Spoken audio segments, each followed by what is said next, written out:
Guys, I'm gonna be honest. I was wrong. I'm glad I was wrong.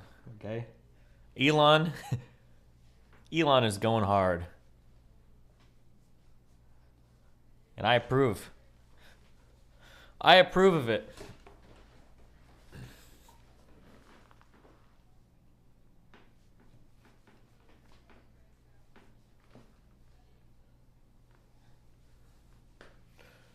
I'm here for it.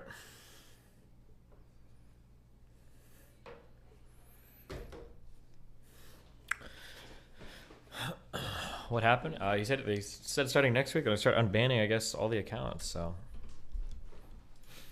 why is Keem promoting your Twitter? I thought he hated you. They'll probably like me after fighting with DGGL. Okay, I cleared Planet Lily yesterday. Today I'm clearing Novice. And then I'm going to have no more biters in this fucking game. Then we work on Tier 2 Space Science, okay?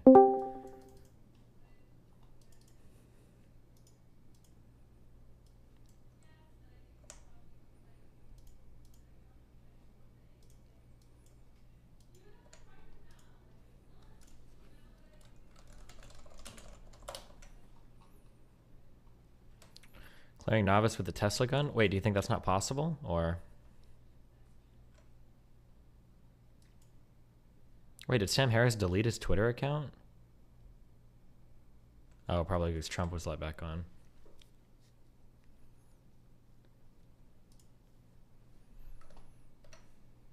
Chat. Chat. Do you want to see my pet turkey? Look at him. So fat. So round.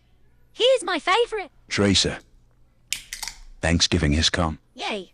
I'm sure my turkey is hungry. Yes. So am I.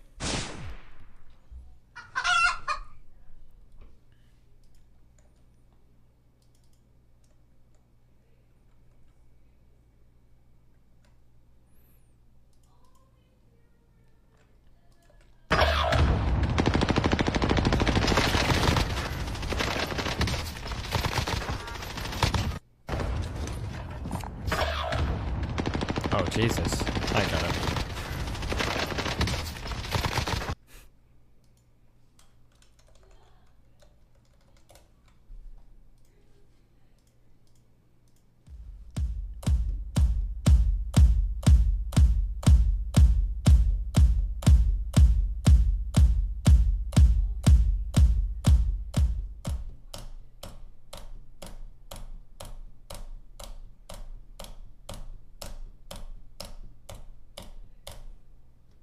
Bro, how is it possible?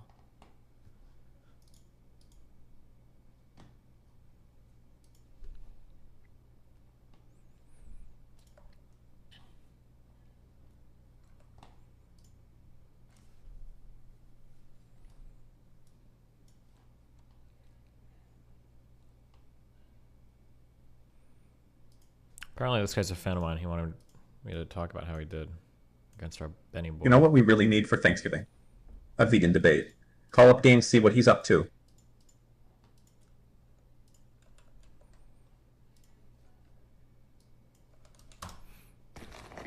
I got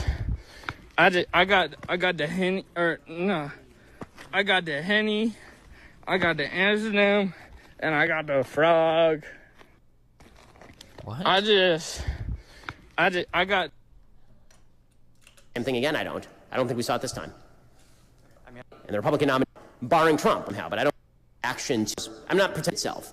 Yeah, they'll be just in. Okay, so this guy is a fan of mine. Scared because I said it, but you know, 60% of Republicans, according to polling. I hear like Draven and Again, Tristana are very strong this patch. They say this is the best patch in Tristana. And Draven's history, can you believe it?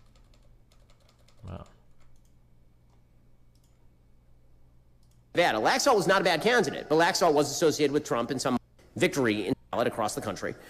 And first party to Why do you link me in the middle when he of this? loses. Do I think it's going to be the same thing again? I don't think we saw it this time. I mean, I disagree, but I don't want to take up any more time. I appreciate, So it. Thank you. Oh, it's going to be the next guy coming on. Okay. Hey, Ben. I wanted to get a little bit away from politics for a second and ask about what to look for in a spouse. So I'm from a Oh, shut up.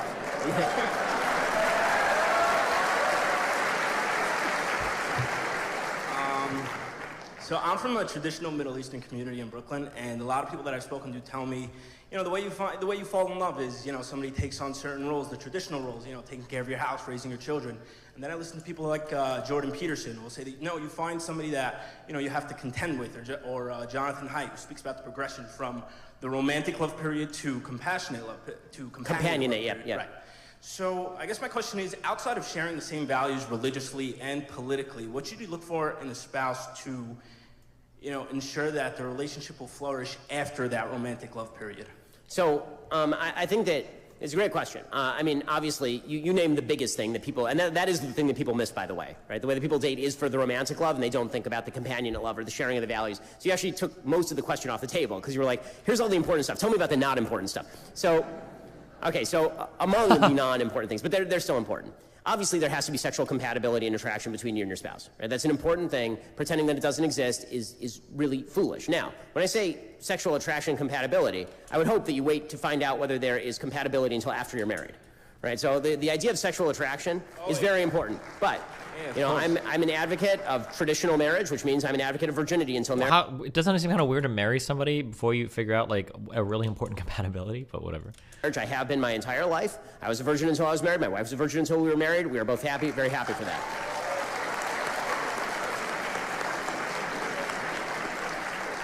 Because one of the things that it did is it actually meant that we had to respect each other as human beings before we actively became sexual with one another.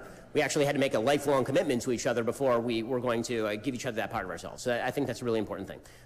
You know, as far as other attributes, somebody you can have fun with, somebody who's able to handle crisis would be a really good attribute.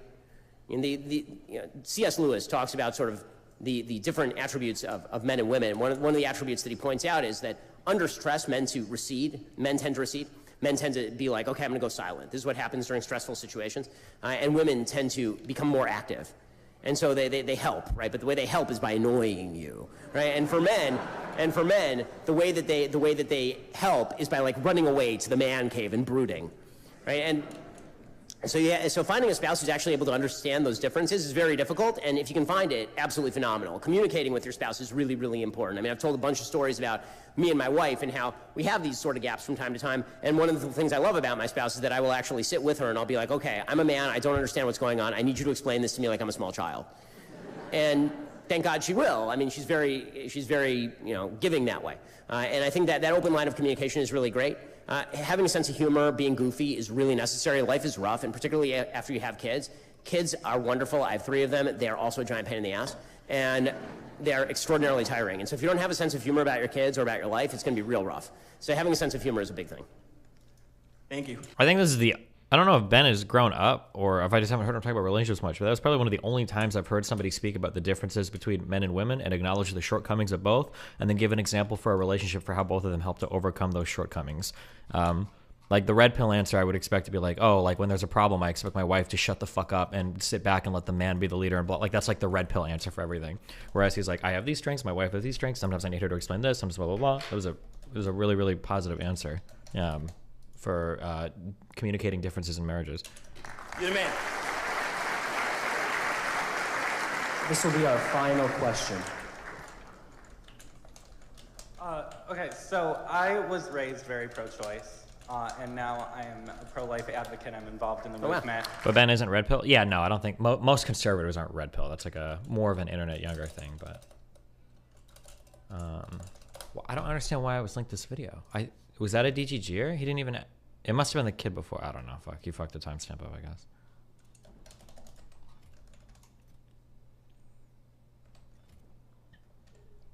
Does Melina still not pay 50% of the rent? No, but that's because I out-earn her by quite a bit. I don't think I'd have my partner pay 50% of something if I'm out-earning them.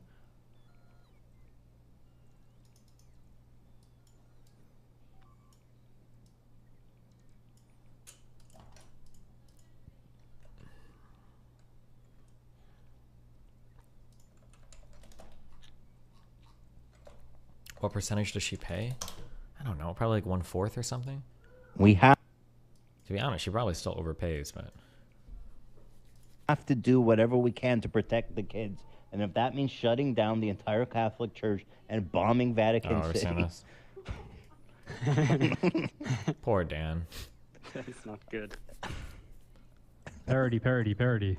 Of course, bro. I don't. What the fuck's wrong with you? I don't own an army.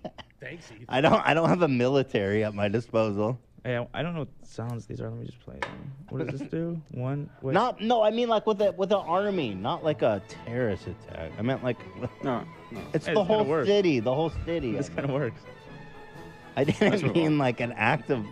Come on, it's a joke. We have to. It's so weird that he, like, Jesus, like, we're doing, how many fucking terror attacks and shit are going on right now with, like, far-right people bombing and shooting people and the fucking everything, like, why, like, it's just so stupid. Why would you, like, it's current year. It's not past year. It's not current year minus 4 years. To hide billions of dollars in fraud, and now their ex-CEO, Sam Bankman-Fried, is trying to convince everyone it was an accident. He isn't such a bad guy. He just got in over his head.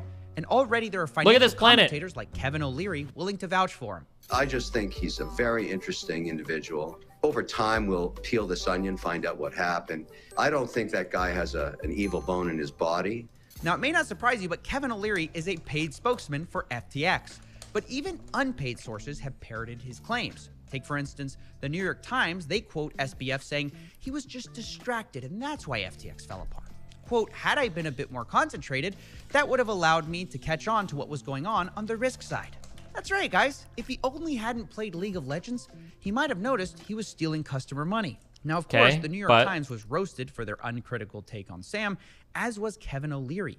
But even respected financial journalists that I personally like Matt Levine of Bloomberg, have recently floated theories around that maybe this is fraud, but maybe not. Quote, I don't want to minimize the likelihood of intentional fraud and theft, but I want to say that the story of FTX also reads like what would happen if you and a few college friends set up a gigantic international financial exchange. Your friends are traders and engineers, not Does this planet have biter meteorites? It does, but I set up like 10 of these fucking cannons just in case. 1, 2, 3, 4, 5, 6, 7, 8, 9, 10. Because it does have biter meteorites. But what is the 100% chance to shoot everything down? Compliance officers. They're running a huge exchange and are too busy for paperwork. They move fast and break things. Now, stories like that, to me, leave me wondering, well, was this fraud at all? Or was it just a couple of college grads who didn't know the value of an accountant? Could be either one, right? And I want to address this, not because anyone in the media specifically believes that Sam isn't a fraudster, besides Kevin O'Leary probably, because of course there are plenty of legal reasons not to explicitly call someone a fraud. But I still think it's relevant to address these ideas and narratives either way, because you can be certain this is going to be SBF's defense. He may have been dumb, he may have been negligent, he may have made some mistakes, but he isn't a criminal. He already came out and said it once.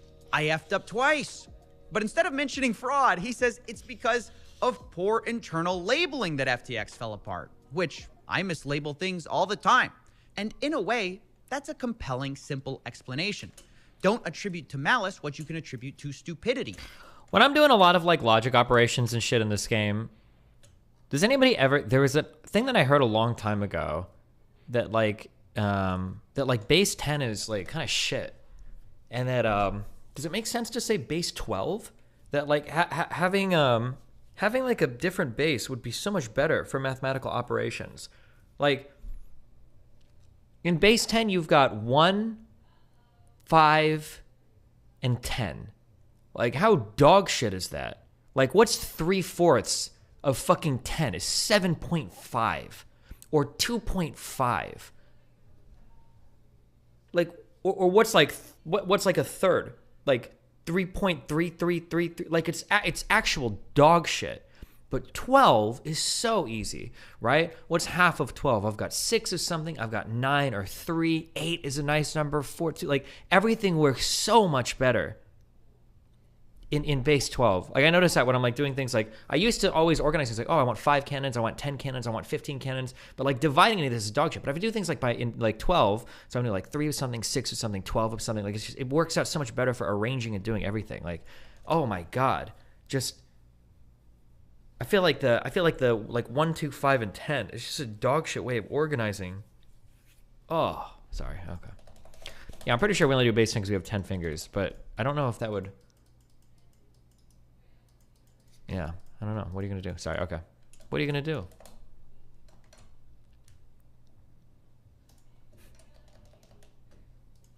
Or in this case, don't attribute to fraud what you can attribute to a polycule of 20-year-olds in the Bahamas getting in over their head. Polycules. That is basically what he wants you to believe.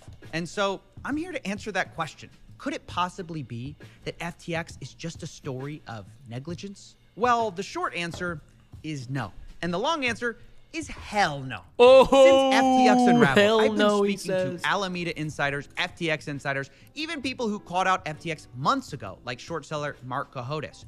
And the one thing... Okay, hold on. Tree says she has something for me. Happy Thanksgiving. Hello, happy Thanksgiving. What's up? So listen, you're going to get your Twitter account back. But in the meantime, I got to share something with you. I've been holding on to this for so long. Oh, boy. So I'm really excited to share it with you. So good news, another good news for me. My original Twitter account was restored. It was restored last week, Oh, right? my God. That's amazing. Now, I know. Isn't it awesome? Now, remember I sent you a DM. I said, listen, because I didn't... Wait, did you, just curious, for that account, did you like appeal it or did it just like happen to get unbanned or what happened? It just happened to get on the ban. Well, I appealed it long time. Hold on. Let me give you the steps because I have been trying to. Because that my original tree of logic. See, the second account that I got unbanned, I did something wrong on there, right? I was a little edgy. Okay. My first one, all I did was call David Duke a racist grandpa, and they permabanned me for ageism. Damn. Oh, based. Okay. Jeez. What you mean based? That's not based. I mean, ironic. Okay, sorry. Go ahead. Oh, okay. Yeah. Oh, sorry. So, so I was like, so I had been appealing for like 2 years because, listen, I was unjust. That was not justified, right? So next thing I know, I got a email because I've been doing it. It's been rejected ever since Elon came back. I gave up for a while, and then I got an email saying that my appeal has been approved. That my suspension was unfair. It was unjustified. Blah blah blah. So I've been really paranoid on that because that's my biggest account. Me and Lauren is following each other. I'm like following a lot of people. A lot of people are following me, and it has the most subscribers. And that's the Twitter account I contacted you on, Steven. Oh, cute. Okay. Oh no, it's not cute. Cause let me tell you what you did to me, right? Oh no. So, Tell me what I did. Listen. You know how you always say, when I get the conservatives, I gotta slow feed them, cause they always a little bit of retarded. Do you know I did that to you? I've always wanted to be your fucking friend. Always. Yeah. I did. This is starting to sound like a Mr. Girl talk. Go ahead. No. I ain't gonna do the empath shit. I'm not gonna love bomb you. Yeah. I'm not gonna tell you let's get a daggone a timeshare together. I'm not gonna do none of that shit. I got fucking proof I tried to be friends with you a long time. Unlike his ass, he's all talk no action. I am actually gonna show you the receipts. Oh, so shit. when you get your account reinstated, you can see the fucked up things you said to me. Okay? Bro, the first thing I'm going to do when I get that account, I'm going to go back and delete all of my DMs. I bet there's so much cringy fucking shit in there. Oh my God. That would have been like a 5-year-old Steven. Yeah, go ahead. Hold on. I'm going to give you, I want you to share this with your chat. So you can only see from my end. Okay. Hold on, let me email it to you. It doesn't delete on their end? Yeah, I know. I don't want to read it myself. All right, let's see. What do you got? Okay, read the first one. Hi, Destiny. I was wondering if you would be interested in moderating for a discussion between Richard Spencer and I this Saturday. The reason I'm asking is because I'm a right-winger who you don't like. Spencer is the leader of the alt-right who you don't like. Therefore, we are two people who you don't favor. This will make you the perfect moderator because you will not be afraid to shut us up if either of us interrupt the other, and you don't have a dog in this fight. Are you interested? Maybe you need to do more research first. Now, hold on. Before you... No, wait. Before you read the rest. I knew that you had a problem with right-wingers and this, that, and the other, but I was like, maybe I can show him that, hey, I'm not bad. I don't like alt-righters. I can't stand them. They're very racist, anti-Semitic, blah, blah, blah. And that he would, slowly spoon feed you to be a moderator and then go and say, hey, after you did a great job moderating, I'd be like, hey, Steven, awesome that you moderated. Hey, how about you? And I constantly keep slowly spoon feeding you into my circle so that you and I can communicate offline, be friends, and this, that, and the other, right? So I'm going to show you what I was trying to do, right? And so between now, so you basically just questioned me, and then you said, why would you as a black conservative do something like that, blah, blah, blah, blah, and then read what you said. Okay. You first of all, you just shot me down. You was talking about, I can't believe you're black and you're a conservative, blah, blah, blah, some other bullshit. And that why would, you even said, why would you platform that Nazi? Okay. Wait, how do you know this? Do you just remember it, or? I just remember it. Okay, gotcha. Because my site isn't shown here yet, but okay. So then you said, maybe you need to do more research. That's why I want you to get your account. Yeah. When you get your account, that's why I want you to read it. I want you to show everybody what you said to me. Gotcha. So then you said, maybe you need to do more research first. By that question alone, I can tell you know absolutely nothing about me. Sorry for bothering you. Take care. And then I must have said something else Okay, go snarky. to the second one. And you said, why do I need a moderator Yeah. for a circle jerk? How does that make sense? Question mark. Then you said, disregard my previous request. My apologies for bothering you. Enjoy your night. After you've been shitty to me and snarky and this, that, and the other, I was like, okay, don't cuss this little bitch motherfucker out. Just give us some time, and he'll come around. You'll find something else to invite him to, or to just slowly try to give an olive branch to. But you know what you end up doing? You end up befriending Lawrence. By the way, Lauren, if you're listening to this, no hate. I'm just showing Steven that he decided to be friends with you instead of me. Okay, hold on, wait. Back then, I don't think we were friends at all. No, you weren't friends with. But what I'm saying is, I came to you first to try to be friends, and then Lauren came after that, and you accepted her friendship and told me to kick rocks. Okay, I don't remember the timelines. Didn't I become friendly with you before I became friendly with her? Because I think I became friendly with Lauren like 7 or 8 months ago. When did we start to become friendly? Yeah, go for it. Yeah, you got it. Go ahead. No, I'm gonna tell you how you became friends with because I was like you know how you got that meme when you're outside of the window and you're looking at everybody playing? Yeah. That was me in the inside of the meme, looking out the window of you and Lauren playing together, streaming together, this, that, and the other. You two became friends after she invited you onto her panel. That was, I think it was 2 years later. Gotcha. Wow.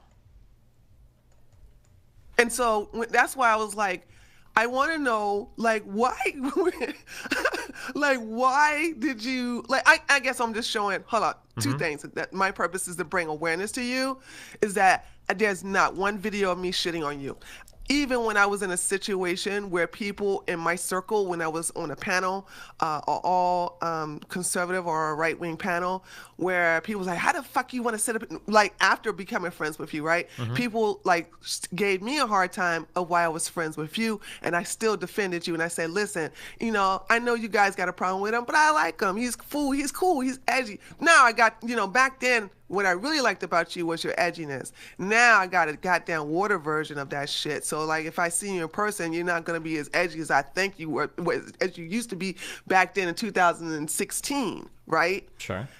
And so, you know, it's like I just wanted to show it to you, like, hey, I tried to be your friend long time. I never made a video dissing you. I never talked bad behind your back. I never double crossed you. And I think you're just a bad judgment of character. You choose fucked up people. You want to know honestly? Do you want to know the easiest way to become friends with me? You know why we finally became friends? And I have the same problem with my fucking wife, unironically. It's really just a matter of are you willing to hop on stream with me? Like, I don't know when it started, but my guess is going to be that for Lauren, I bet that the reason why we became friends more quickly than you and I did is probably because she wanted to come on stream and like argue about stuff or chat about stuff. And then I'm pretty sure when I think about you and me, like we started to become more friendly as you started to hop on stream more, right? That's usually just how it goes. It's just a matter of like spending time with somebody. Yeah. We've talked privately a bit too, but like generally because usually that's like my way of spending time with people is usually like doing stuff on stream. So if you're willing to like hop on stream and like chat, that's usually like the easiest way for me. Like, oh cool, and then we talk more, and then I become kind of like friendly. That's usually how it goes. Oh. But I think you and I I remember walking around having private conversations with you about like, it was like business related stuff, career related stuff, 2 or 3 years ago, right? Only after. No, wait. That was, hold on, wait, hold on. Because I remember this. I do like location and voices. I have these tie together really well for me. When I was living in Culver City, which was 2 or 3 years ago, I very specifically remember walking around my bedroom because you called me and you were asking me questions related to like accounts getting banned or how to do stuff on YouTube. That was 2 years ago. Yeah. So we did have those conversations. Those are like friendly conversations, right? No, you and I are cool as we're down like, 4 flat tires filled with fat women. We are cool as hell. My thing is that I way back then tried to be your friend. You see what I'm saying? And I'm not bitter. So if the chat's doing copium, that's not true. You chose Lauren to be friends with her before me, and I was the one who initiated it first. That's what I just want to show you. Okay. I think I was having personal friendly conversations with you before her, but I'll note your. No, you was not. I was. I just talked to you about that Culver City. Yeah, I know we've had a couple of like private conversations. Do you remember that? No, we did not.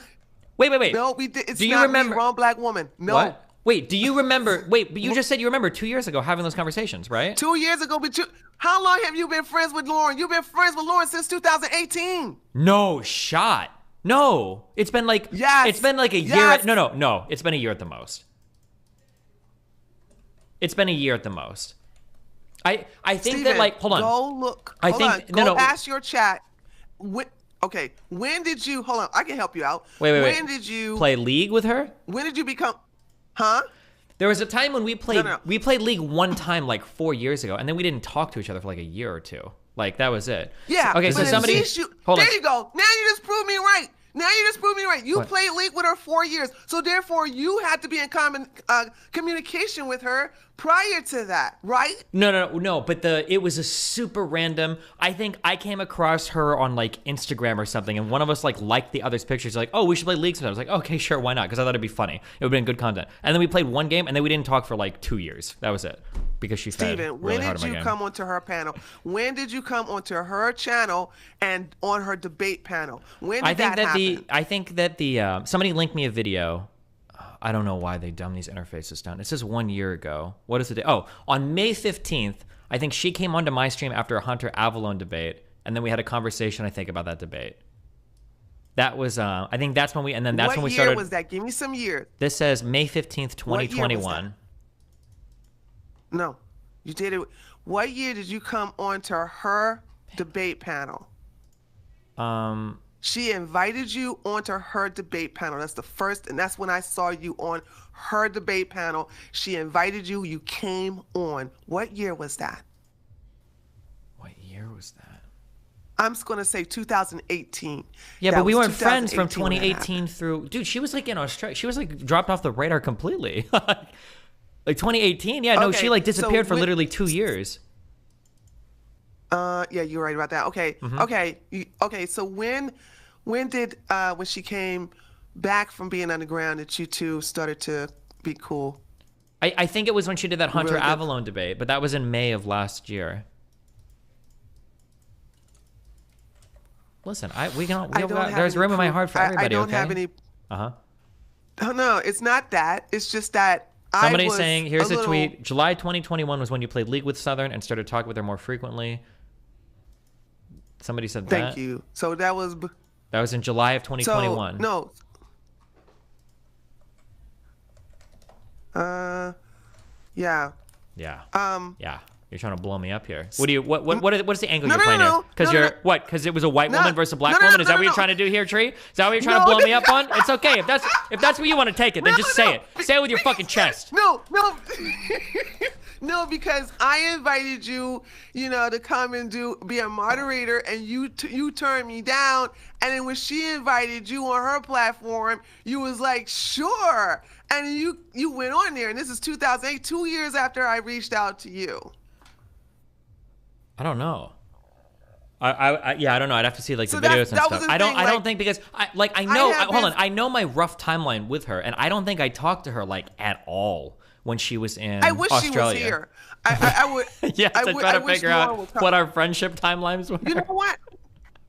Hey, guess what? She and I are friends. She and I Uh-huh. follow each other on my original account. I can always Nice. DM her and find out.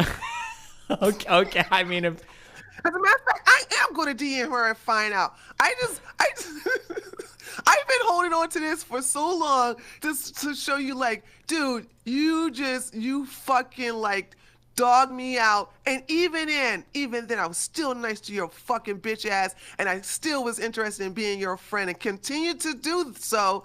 And it's like you went and said, oh, you went and chose. I'm not jealous. I'm just saying you chose Lauren before sure. me to So be friends. somebody is bringing up that I did a panel in 2017 with them. Is that what you're talking about? Lauren Southern, no bullshit. Yeah, Nick there Fuentes. you go. Oh, okay. That sounds about right. 2017 or 2018. But I wasn't friends with them. It was just content. They wanted me to bring on and like have a debate and shit.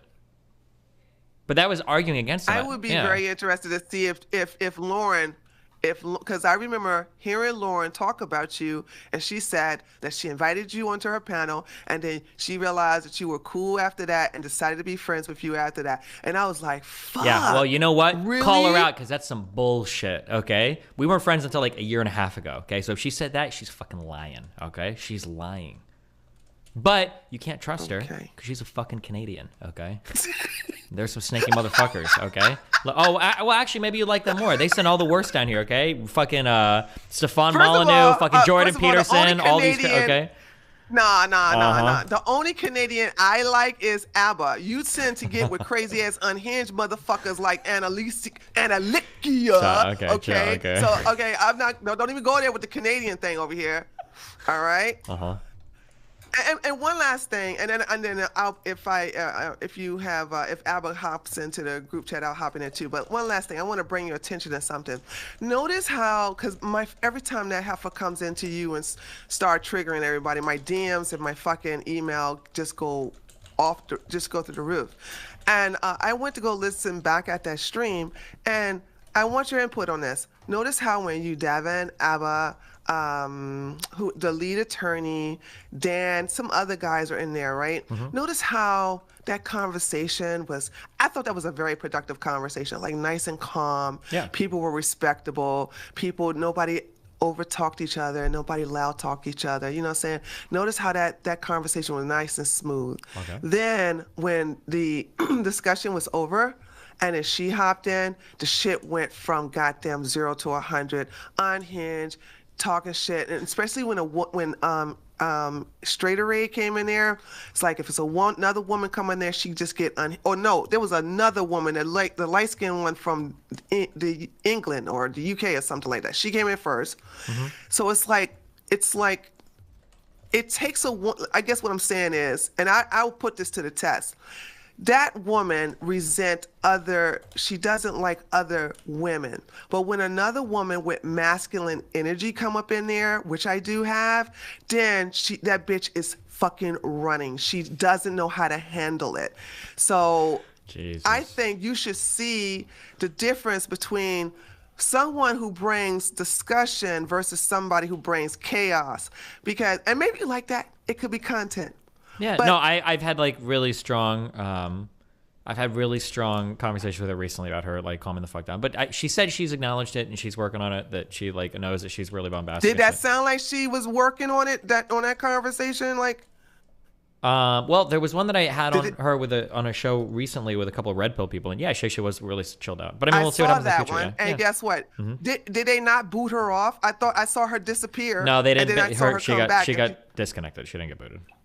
But we'll see. Hey, we'll see what happens. Listen, I'm not gonna sit here and like say you're wrong. She's obviously chaotic as fuck, of course. I'm not gonna disagree with that. But yeah, we'll see if she improves or not.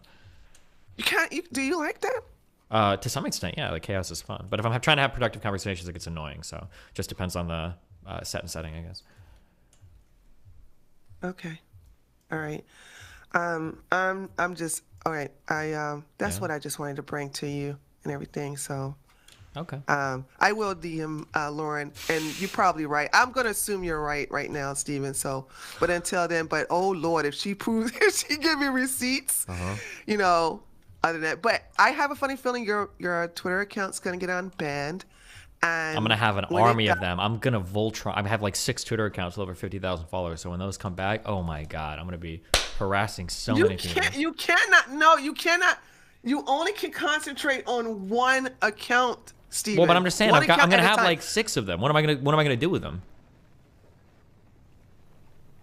We've Got Omni Destiny, Stephen Bunnell, Gaze Within, Modal Seventh, the Omni Liberal. Well, I didn't appeal them. No, I didn't appeal. The only one I ever appealed was the Omni Destiny one, and it got denied because it said I was making other accounts to ban evade. But now Elon just tweeted out some shit saying that they're gonna unban all accounts that didn't do something illegal. So if that's the case, if you have submitted, if you submitted an appeal for all of them in the most recent month, then yes, they all will possibly maybe sort of get unbanned. But I would suggest you do what I did and concentrate on one account at a time. Like I have 2 accounts, and one was to my my brand, Media Liberty South Media. But the one I really give a shit about, the one I really cared about, was my tree _ logic one. That was the account that I gave a shit about because that was my original personal brand one. Sure.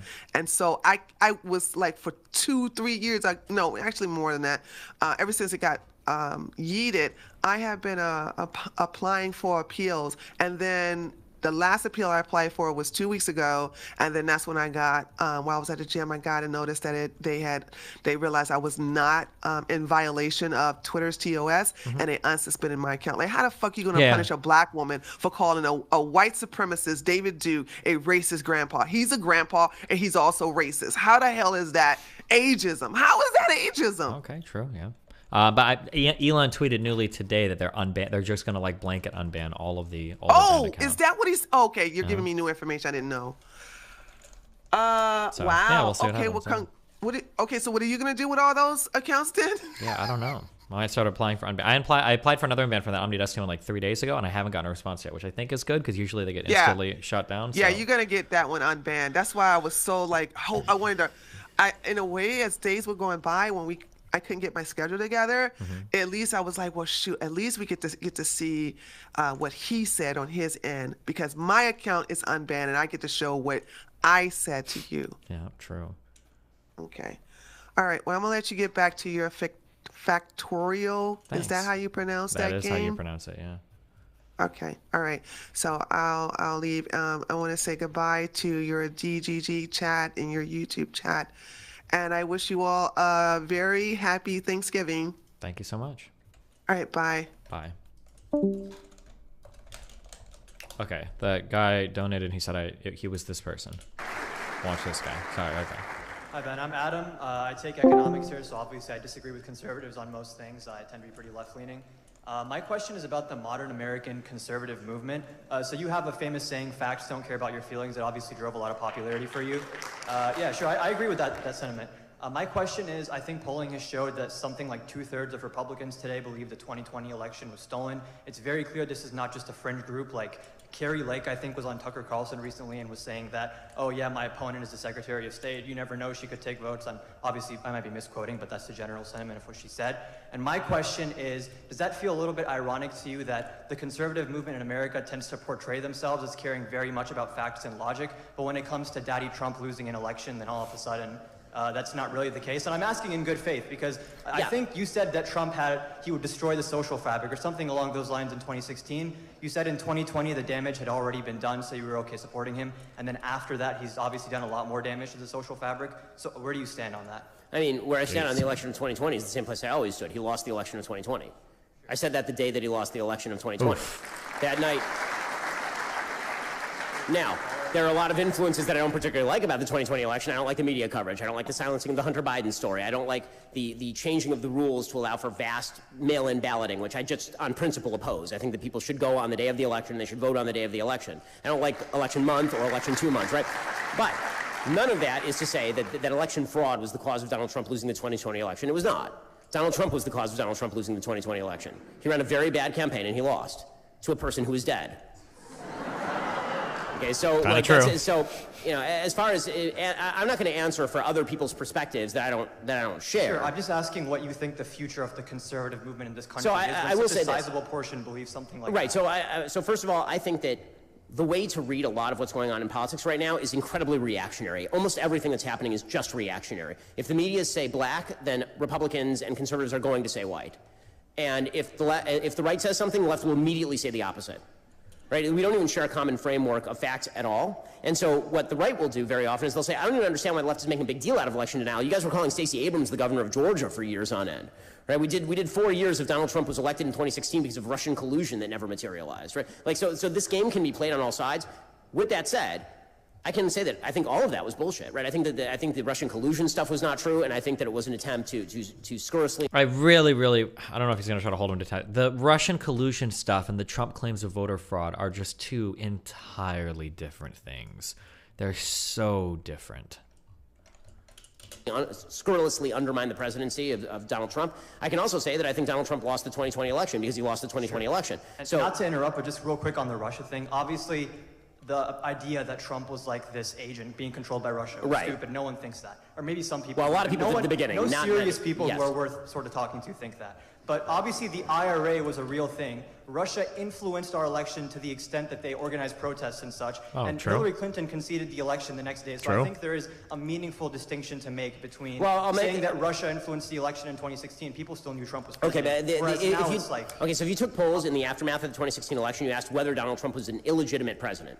Right? Not whether he was elected, whether was he an illegitimate president. A significant percentage of Democrats would say he was an illegitimate president in the aftermath. That's such a more nebulous phrase, though, like an illegitimate president versus like Trump literally saying there was widespread voter fraud. That's such a more direct claim, right? I think when I'm looking at like the difference in the gravity of the claims, my question is going to be like, well, what is the solution that both sides are presenting? Like, what would the solution have been for Democrats? To investigate to see if there's collusion, to I don't know what else, to like make sure the State Department is monitoring international communications more, I guess. Like these would have been the solutions the Democrats call for. Like what is Trump calling for? Like literally overturning the election, right? There's a difference between the gravity of the prescriptions that both sides are making here that make these two claims very different from one another, right? Impeach Trump? I don't think. What was the God? I'm trying to remember because he got impeached twice. What was the first Trump impeachment for? Was it over the January 6th shit? Because Trump didn't get impeached for Russian collusion. Aftermath of the 2016 election. I think it was something in the on the order of, and I'd have to check it, but it was over 30%. Were in the immediate aftermath saying he was an illegitimate president, and that was language that was frequently used. Oh no, it was Ukraine was first, and then January 6th. Sorry, timeline is backwards. Aftermath that election. Again, that doesn't. Two wrongs don't make a right. That doesn't excuse the saying that the election was stolen and that it was stolen in a wide variety of states using unspecified methods or any of that. I'm not excusing that. The point I'm making is that we live in such a reactionary time that people are bouncing off of each other like billiard balls. And it's a real mistake, which is why, as I've said, I think that for future elections, and this is true for both parties, first party to sanity wins. First party to sanity wins. Okay, and I think that what the election of 2022 really showed is that the American people don't like a lot of what they're seeing Democrats on policy, because Republicans won by about 4.5 points in the generic ballot across the country. And they really don't like a lot of the Republican candidates who are embracing what they saw as crazy town stuff. And it was almost a targeted strike on people who they thought were saying crazy town stuff. And this is why Ron DeSantis wins by 20 in Florida, because he was just governing in Florida and doing a good job in Florida. So he took a 0.4 percentage point victory in 2018 and turned into a 20-point election victory in 2020. Mike DeWine, who, by the way, took the exact opposite view of DeSantis on COVID, won by 20 in Ohio. Anyone who's perceived as competent in their state did really well. Anybody who is perceived as not competent or crazy or off the wall did really, really poorly. And you saw this even within states, right? Chris Sununu in New Hampshire won going away in his gubernatorial race in New Hampshire. Don Baldick lost by 11 points in New Hampshire. You saw this over and over in Nevada. Right, Lombardo ended up winning. The Republican won in Nevada. Laxalt was not a bad candidate, but Laxalt was associated with Trump in some minds, and that hurt him in some ways. Right? You see this like all over the place. And so the point that I'm making is that what people actually want from Republicans is something that Republicans have to actually give them, which is a sense of stability and solidity.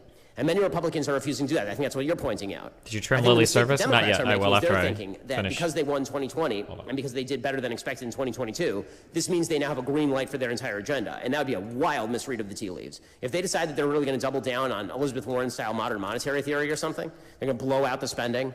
They're going to go soft on China, or they're going to steer in an extraordinarily environmentalist direction. Or Hold on. Wait. once I finish Vector, I'm going to be way more into politics, so I can follow all of these claims better. But I feel like every single thing he just said there was like wrong. Hold on. Style modern monetary theory or something. I'll misread of the tea leaves. If they decide that they're really going to double down on Elizabeth Warren style modern monetary theory or something. I feel like Biden is trying to do his best to rein in government spending, right? I feel like that's a big goal of his. Like trying to have like deficit neutral legislation passed is a pretty big deal. Trump didn't talk about deficit. Well, he talked about it when he was running for office, but Trump didn't get any deficit neutral legislation passed. Something. They're going to blow out the spending. They're going to go soft on China. Or what does go soft on China mean? Didn't the CHIPS Act that we just did, isn't that considered like a pretty significant blow to foreign semi-processor manufacturing? That the United States is going to start to manufacture a lot of semiconductors at home. I thought that was like a pretty big blow to like foreign investment in Chinese manufacturing plants and stuff. The CHIPS Act. So I don't know where this go soft on China means.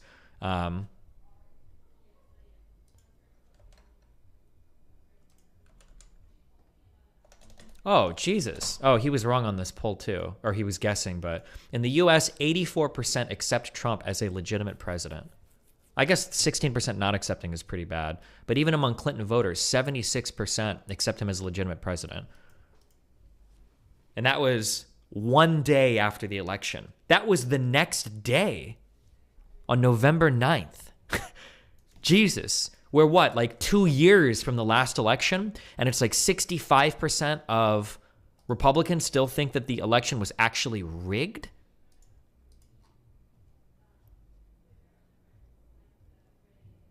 Sorry.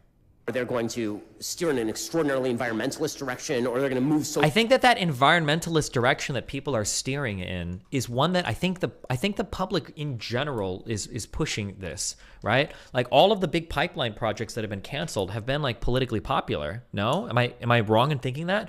Like the Keystone XL pipeline, that shit was dead under fucking Obama. I thought that there's just been so many protests that like the general public is starting to pressure against this type of stuff more and more and more. I could be wrong on that. I don't know where like the polling is. Maybe people's feelings will change when energy prices go up. But I don't think that the American public is like more oil, more coal, more oil. Like I don't think that's where the public pressure is. Socially liberal to the far extreme. If they do any of those things, they will get punished. It's just but yeah, maybe that'll change as energy prices increase. I'm not sure. Question of when they're going to get punished. So that's sort of I think where things stand. I mean, I disagree with a lot of what you said there on the performance of Republican politicians in their respective states. The point I was making was a little bit more broad than just day-to-day politics, which is that I think what Trump has done to the trust in institutions, specifically in elections, is pretty irreparable. I think it's going to be around for election cycles to come, and I don't think it's comparable to what Democrats are doing. I will say I don't think that that's true. That part I don't think is true. And the reason I don't think that's true is how fast did candidates, except for Kari Lake, concede that they lost the elections? That's fair. Yeah, that's definitely fair, but I'm talking more about the voting public. Right, so, and you're not hearing from the, I mean, I'll take a poll. How many of you, I mean, you can be honest. I'm sure some of you think this. How many of you think that the election of 2022 was stolen? Like, show of hands. Not a ton of people. There's some. That actually is a really good point. A very prescient point, I think is the word I'm looking for. That even though people were kind of talking about it, this is before an event takes place. Okay. No, not prescient. There was a lot of talk beforehand that the election was going to be rigged, but even though Republicans didn't do as well, I don't think you're hearing as much of that talk as like the elections were rigged, the elections were rigged. So, yeah, maybe without Trump cheerleading that, you don't get it as much, or it's not going to be a mainstay of the Republican Party, hopefully. Okay, but statistically not super significant in a room of 1,000 people. Okay, so maybe they're scared because I said it, but 60% of Republicans, according to polling, something like 50 to 70%. Again, I'm saying that Trump, the Trump election, every poll about Trump is, if you ask a question that makes me feel bad about Trump, I will just tell you the opposite. That's every poll about Trump ever, right? They'll be like, they can ask literally anything. It'll be like, has Trump been married 3 times? And if it's asked by the New York Times, they'll be like, no, he has not been married 3 times. Ever. Yeah, in fact, he's married only once to Melania forever. Like Republicans will just tell the New York Times to stiff itself. I mean, that's really what it is. And so I think that a lot of those poll numbers, I'm not pretending that the phenomenon isn't real, it is real. But I do think it's transient. I think a lot of it is in reaction to people they think hate them. And that is going to have to come back together somehow. But I don't think that, I don't think that 2 years from now, 4 years from now, 8 years from now, barring Trump, right? I think Trump is a wild card in all this. Let's say there's another nominee, and the Republican nominee loses. Do I think it's going to be the same thing again? I don't. I don't think we saw it this time. I mean, I disagree, but I don't want to take up any more time. I appreciate, So it. Thank you. Good job. Okay. Sorry, finishing this real quick. Thing I'm positive of after all of it is that Sam is probably the greatest con man of our generation. The only real question I have is why did it take us so long to find this out? Now, as I share the evidence that supports this claim, bear in mind... Who was the chat of the Senate? compiling YouTuber. a complete... Oh, wait. Never mind. Hold on. I'm calling this guy. This guy wanted to chat. Okay. We're going to scan surface, and hopefully there aren't like these massive biter nests on the outside of this place.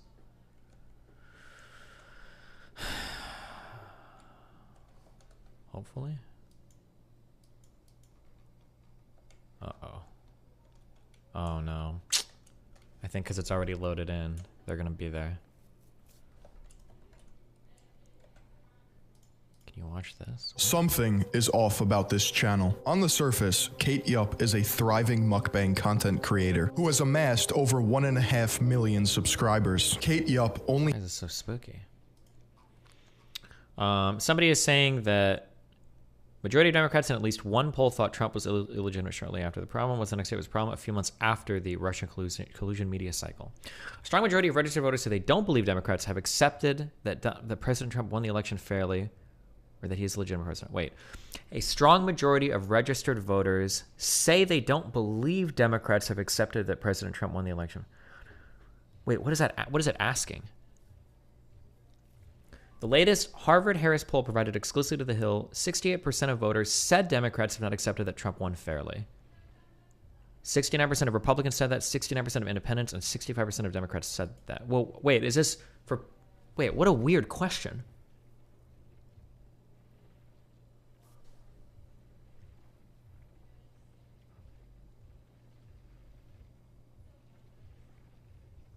This isn't saying if you've accepted him as a legitimate president. It's saying if you believe the Democrats have accepted you as a legitimate president, right? It's a strange question. I guess I can understand because we're trying to see where they think people are at on it, but... Oh, okay, this guy needs 2 minutes. All right, back to this guy, sorry. Post-mortem on FTX is admittingly difficult. A paper shredder leaves behind better evidence than Sam Bankman fraud. Sorry, I mean Freed. Well, not freed for long. He's going to probably be in jail soon. But until that sweet day arrives, just understand that I don't have the full story yet. Nobody does. Even the people who have full access to the back-end evidence are still puzzled. In fact, the main person tasked with handling the FTX bankruptcy process also handled Enron, which is the definition of complicated corporate fraud. So you'd think it'd be no big deal, right? Nope. FTX is worse than Enron. Quote, never in my career have I seen such a complete failure of corporate controls. Not only that, he says that everything he got from SBF in the way of evidence, he has, quote, no confidence in, which, isn't great. This is probably because A, Sam has lied, and B, it sounds like everything in his empire was a mess. Allegedly, FTX was approving expenses with, quote, personalized emojis, and that Sam was communicating with disappearing messages that were set to auto-delete after, quote, a short period of time. Not only that, Sam encouraged employees to do the same. So understand that we don't have a full picture of what encouraged employees to Is the absence of lasting records of decision-making. Mr. Bankman-Fried often communicated by using applications that were set to auto-delete after a short period of time. do the same. So understand that we don't have a full picture of what happened yet, in part because, well, they deliberately avoided leaving one. And I would actually point to this as the first piece of evidence of fraud. You don't show up to the scene of a crime with billions missing and find out all the evidence is destroyed and say, oh darn, maybe they accidentally torched it. No, that in of itself is suspicious. And deleting your text messages and encouraging your employees to do the same, that just screams that you're hiding something. But even though they didn't leave us much to go on, there's still... Watch the Patrick Boyle video on it, way better. I don't think I've ever seen that Patrick Boyle guy do a bad video. Not yet. He's one of the few good ones. Except he stares a lot. It makes me feel a little uncomfortable. But he seems like a good dude. tons of breadcrumbs that lead us to the same conclusion. For example, take the corporate structure of FTX and all their subsidiaries. We've talked about this. It's incredibly complicated, but I'm supposed to believe that the guy who set this up is the same guy who didn't know it was wrong for him to take from one company and steal it. Isn't this the same guy whose parents are both compliance lawyers, sticklers for the rules? You're telling me that guy doesn't understand what basic fraud is? Incidentally, this is actually why Kevin O'Leary thought this was such a safe bet. I'm a paid spokesperson to FTX and a shareholder there too, and big advocate for Sam because he has two parents. Wait, okay. Talking to this guy real quick.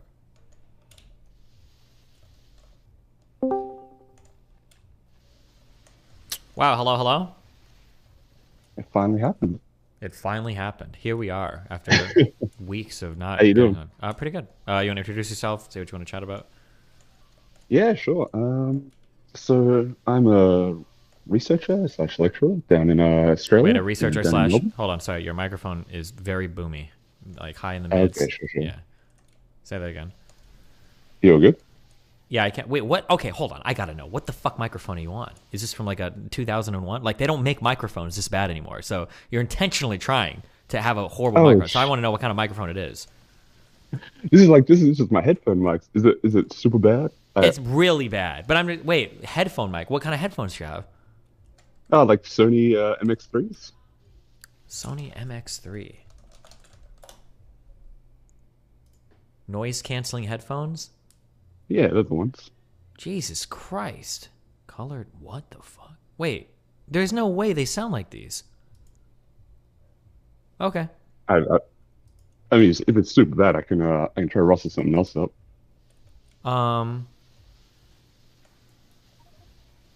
Oh man, I might know. Are you connected through Bluetooth to your laptop or something? To my phone, yeah. Oh shit. Okay. Are you a big technology guy? Like medium. What's your thought? Okay, this is just a total random guess, but sometimes when you're using Bluetooth stuff on a computer, what'll happen is you've got multiple ways of connecting to your Bluetooth headset. Sometimes you can connect through like conventional audio means, but other times it'll connect through something that is more reducible to phone call transmission. And it actually is cutting out a ton of frequencies, and it gives it that, like, it sounds like a cell phone call basically, because it's connected to like the Bluetooth, like mobile phone, like transmitter, instead of the actual, like, this is your good digital audio transmitter. But but in your sound settings and under like recording devices, there'll usually be like an option for like Bluetooth wireless headset thing, or it'll say like phone call or some other thing. But it also might not be that at all. It might just be because it's a Bluetooth thing for phones. But regardless, you know what? Don't even worry about it. I can hear you. Just enunciate clearly. So go for it. All right, sure thing. Okay, yeah. Anyway, so you said researcher and go for it. Yeah, researcher down at and lecturer. I'll probably leave it at that, depending on what we talk about. It might, get a little spicy at some point. Oh boy. Okay. Well, who knows? So I mean, like, initially the reason I was going to talk to you way back when was you were talking about some Alzheimer's and some things like that. Yeah. And that's where I have a bit of a specialty, but I feel like that's kind of gone past. And there were some other things that I've been, like, kind of keen to. Real quick on the on the Alzheimer's stuff, I believe that, I don't know if it was in the U.S. Because you said a lot of your research revolves around Alzheimer's, right? You kind of had a bit of a specialty there. That's certainly what I used to do. It's I've kind of moved away from that now, but I'm certainly familiar with a lot of it. Yeah. Oh, gotcha. I think for the first time they actually have a drug that is like within the past year. I don't know if it's phase 3 or if it just hit like final approval. They finally have a drug that is actually showing a slowing of the progression of Alzheimer's disease, which I think is new. I don't think there's ever been a drug or a dietary or anything in the history of Alzheimer's disease that's shown to slow the progression. And they finally have one that is slowing it a little bit, which is cool, I think, unless you've heard anything different about that. But so certainly pretty much all of the ones that I've heard about have all, like repeatedly failed. And for me, I think a lot of that. Do you know the name of it? The latest one I heard of was gantenerumab, which is one of the amyloid targeting drugs. Yeah, it was an amyloid targeting drug, Yeah. Oh, wait, what did you call it? I'm not familiar with like. Did you say Again, lecanemab or whatever? Temramab? Yeah, like GANTEN. Oh no, it's LECANEMAB. Lecanemab? I don't know, but apparently Okay, this if is it's a mab, then it's yeah. But yeah, apparently this drug is actually showing a slowing of the disease. Oh, it's phase 3 clinical trials found the medication slowed cognitive decline in people with early Alzheimer's disease by 27%. And this is one that prevents the amyloid plaques in the brain from clumping. So it is based on that amyloid plaque theory. And it is actually showing in phase 3 trials a significant reduction in progression of disease, which I think is cool because I think up until now, nothing has shown any slowing whatsoever. Oh, nothing, yeah. Yeah. I'm still incredibly skeptical of anything that is amyloid based. Okay. Oh yeah, the whole amyloid hypothesis for me is, I think, a bit of a rabbit hole that we've kind of gone down quite poorly, and is actually wasting, at this point, billions of dollars and time. I can go into like super quick, kind of my rationale there if you're interested there. Sure. We read that. I'm guessing this is going to be heavily referencing that one study that was basically completely debunked by the guy that was going through the images to show that the not protein stains. What do you call the stains? That they were essentially faking a lot of the data, and that was like a watershed study that a lot of the like the amyloid beta plaque theory was built on. But I mean, apparently this drug is targeting those plaques and it's helping. But yeah, go ahead. Yeah, I mean, it's not just that. For me, it's kind of the entire ethos around the amyloid hypothesis is kind of flawed. Not only just individual studies, but our entire way of looking at it. Okay. So the basic kind of concept. Stop me if you want me to flesh anything out in more detail. Yeah, go for it. You get these versions of amyloid that are kind of more sticky than other versions. Mm-hmm. So they end up clumping together. They're toxic. They end up killing your neurons and things like that. Okay. And so that's all, sounds all well and good as a kind of theory. Have you heard of things like tau proteins as well, for example? I've heard of them, yes. I think even in the context of Alzheimer's disease, but I don't remember exactly what they do anything, but go ahead. Okay, so super simply, they're another protein. These ones are inside the cells. They also start getting problems in Alzheimer's, and they start causing your neurons to degrade. Okay. There's a lot of people that will say, well, your amyloid is what's end up causing those tau proteins, but then other people will say, no, it's the tau itself. Mm-hmm. And the point I'm getting to there is there's also problems we see in Alzheimer's of problems with iron accumulation in the brain. We see problems with how your neurons utilize glucose. So to kind of like pin everything on the amyloid, I think is kind of like a bit of fool's hope, because there's just so many things going wrong with Alzheimer's. That's a bit of the problem. Yeah. The second big problem is just fundamentally the way in which we study it. So one of the big ways is we take mice, we take that human version of the amyloid, the kind of sticky version. Mm-hmm. We make mice that express that, and that's the way we then try to treat them. And that's all well and good. Again, you can make these transgenic mice. They will express amyloid. They will get memory decline and everything like that. Kind of the big problem there is, your mouse only lives for 2 years. Okay. Whereas in humans, you could have been accumulating this amyloid protein for sometimes, up to a decade, 5 sometimes to 10 even years, 2 and decades. you might not even have symptoms, right? Exactly, yeah. And not only that, but your biggest problem is that you've got the atrophy. All of those, in that time, because your brain's got this remarkable cognitive reserve. By the time you actually get around to it, and like, sure, you can maybe your drug just fucking nails that amyloid, it obliterates it completely.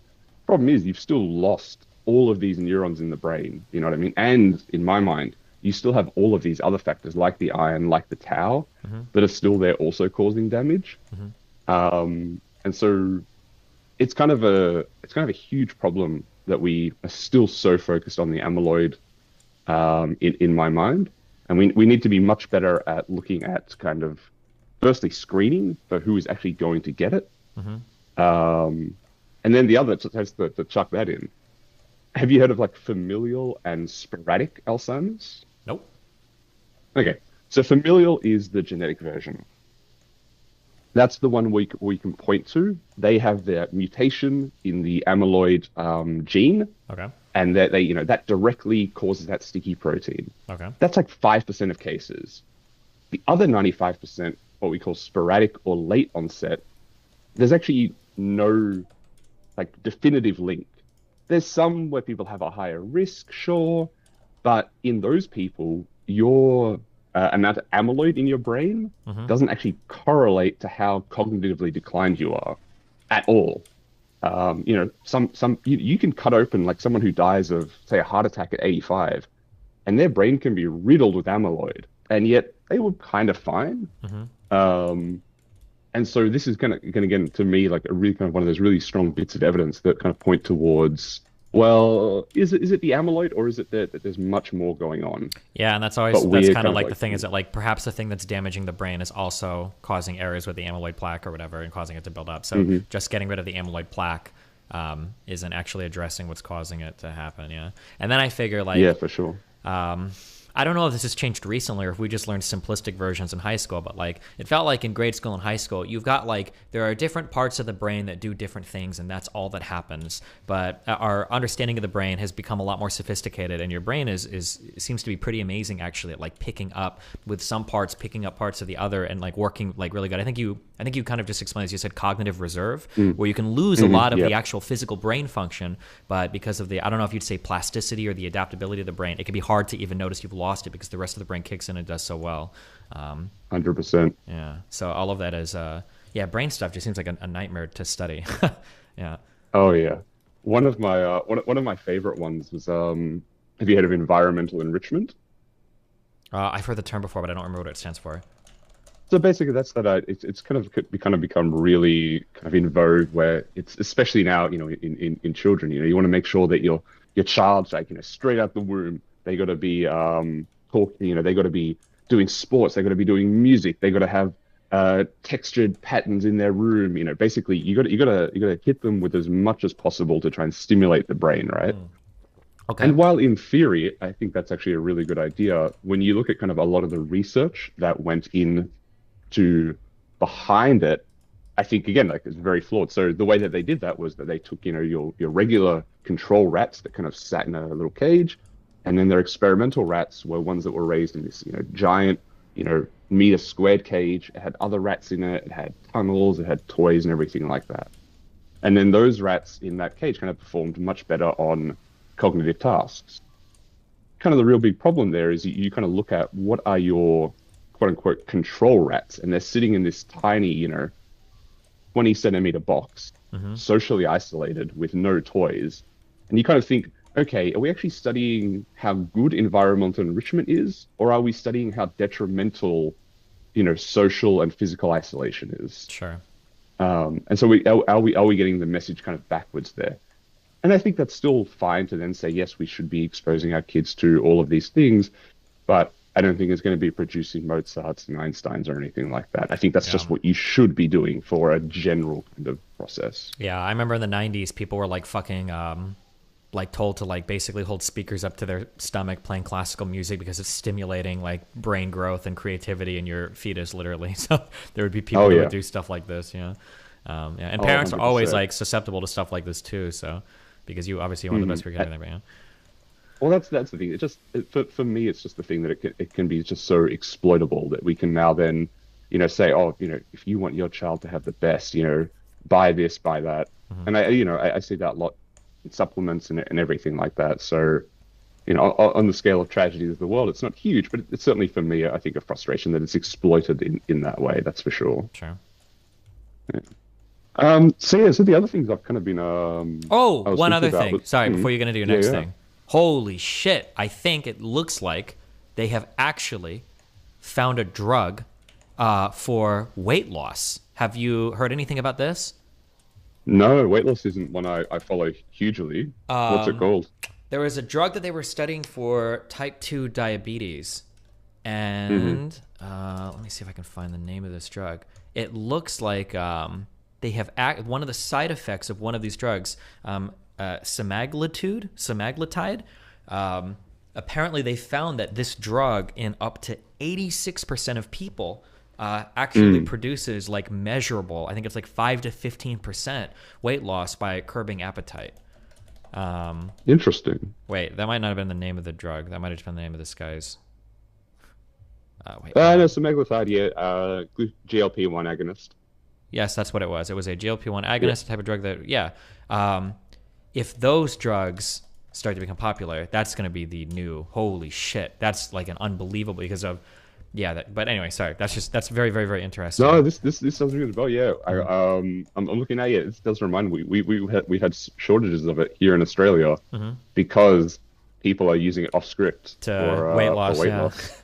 Because having a weight loss drug that doesn't have like severe fucking side effects or does like really weird things to your body, like I think this is one. I think it just makes you feel satiated, which is the ideal weight loss drug, right? You eat and then you're full, and then you're good. 100%. Geez, that's insane. But because seeing people start to tweak that's going to become whatever company that is. I want to invest in it because that will go to the moon. 100%. Absolutely, jeez. But okay, sorry, okay, and then go ahead. I was going to say, even the ones that had pretty bad side effects, like your Orlistat, which kind of prevented your fat absorption in the gut, and kind of gave people incredibly greasy stools. Even that did really well for a while. Sure. So I would say, yeah, I got to follow that one as well.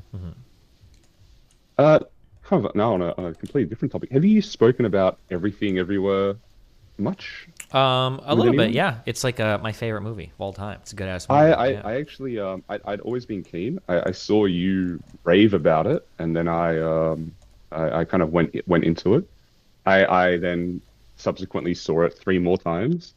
I've taken several people to go see it. Two of them cried while watching it. I teared up, and then 2 people were just like, "What is this fucking movie?" Yeah, wow. Those are ex friends. That's what you call them. They are Luddites, and I do despise them. True.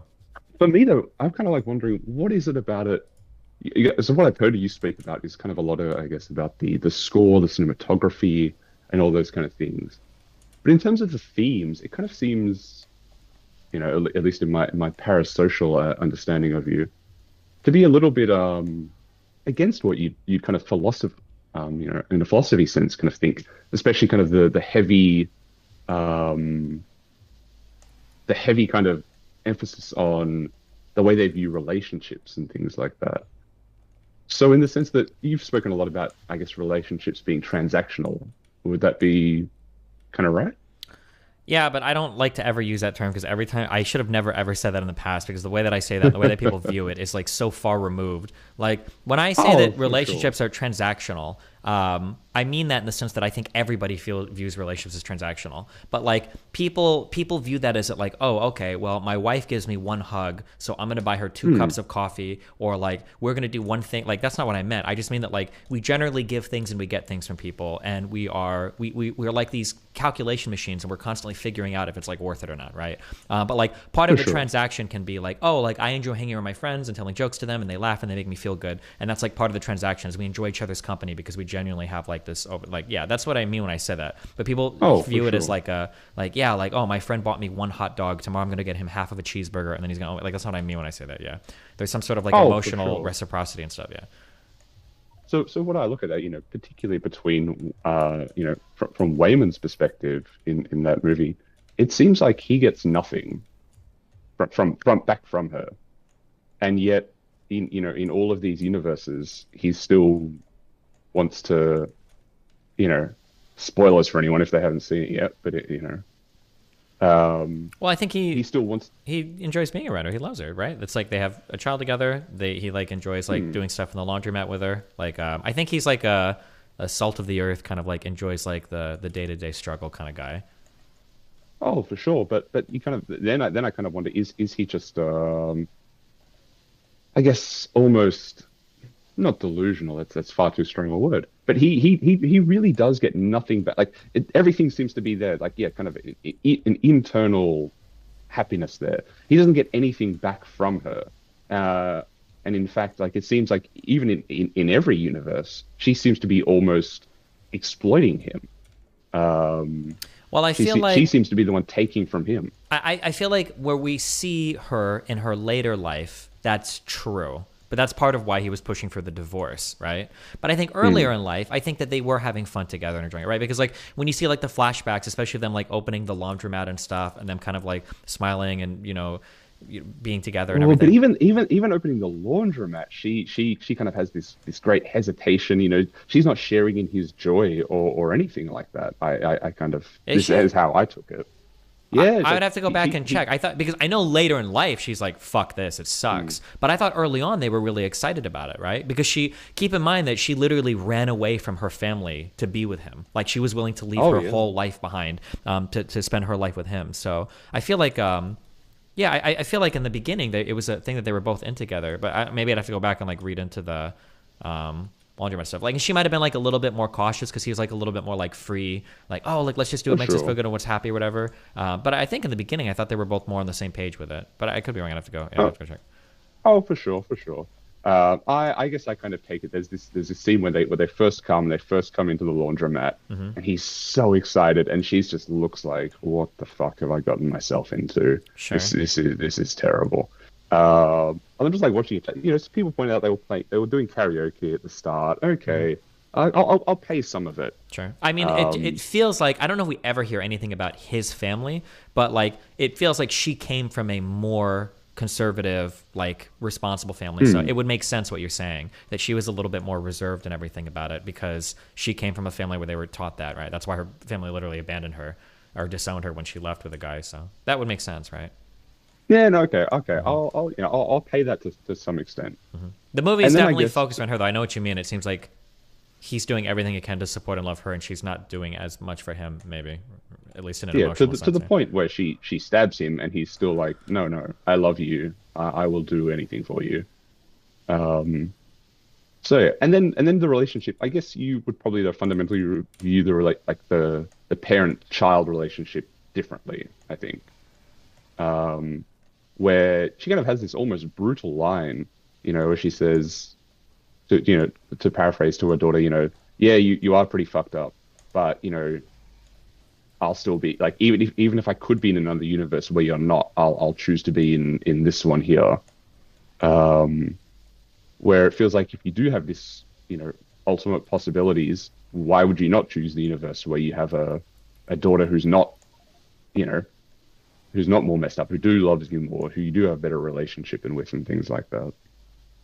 I mean, I think because there's like, there's. Are you talking about a universe where he doesn't have a daughter, where she doesn't have a daughter, or where she has a better daughter? I don't know if any of the other universes are with a better daughter. Jesus, I thought the universes were either with no daughter or. I guess I'm viewing it as in an infinite multiverse, there must be some where she has a good daughter. Maybe. Hold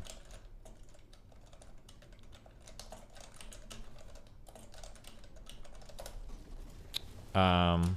Okay, sorry. I think my take on it would be that even if there's struggles or things that you have to go through, there's like working on those struggles is worth it because of the reward of having your family time and everything at the end. I guess that's like the. Yeah. Have you? It's funny. I think somebody told me there was an interview where they were upset that this happened because they'd been working on this movie for so long. But have you ever seen Rick and Morty?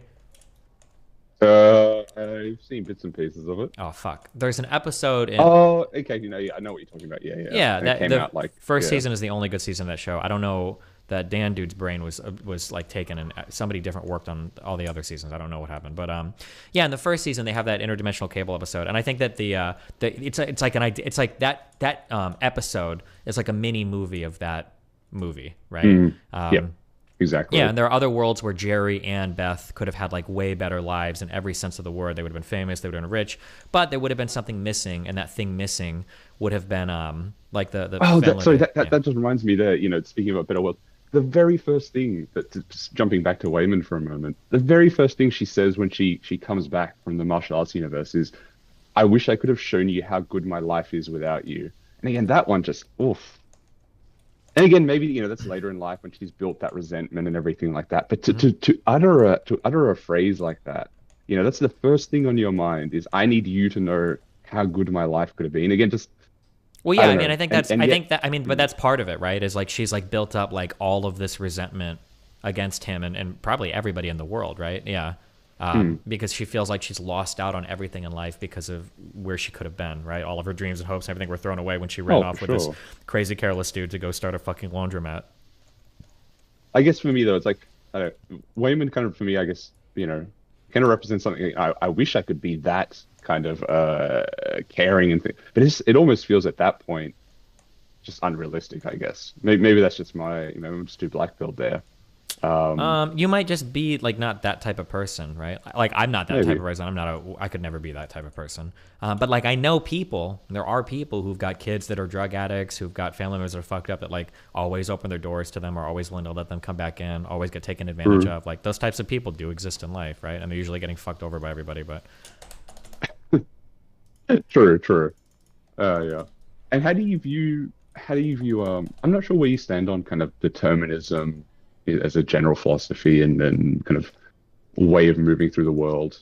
Do you kind of ascribe to, you know, that everything since the Big Bang is this, you know, given a sufficiently powerful supercomputer, we could map it out and predict everything, everyone's thoughts, actions, and so on? Yeah, I think so, yeah. Okay. So, okay, well, then, there you go, because I was going to say, how that kind of like then, when we then think about the multiverse, that kind of, for me, kind of supports that in the sense that, well, if there's infinite number of multiverses, if your life is just trash, like he says hers is, you know, she's the worst version of herself, that's not really her fault then, is it, right?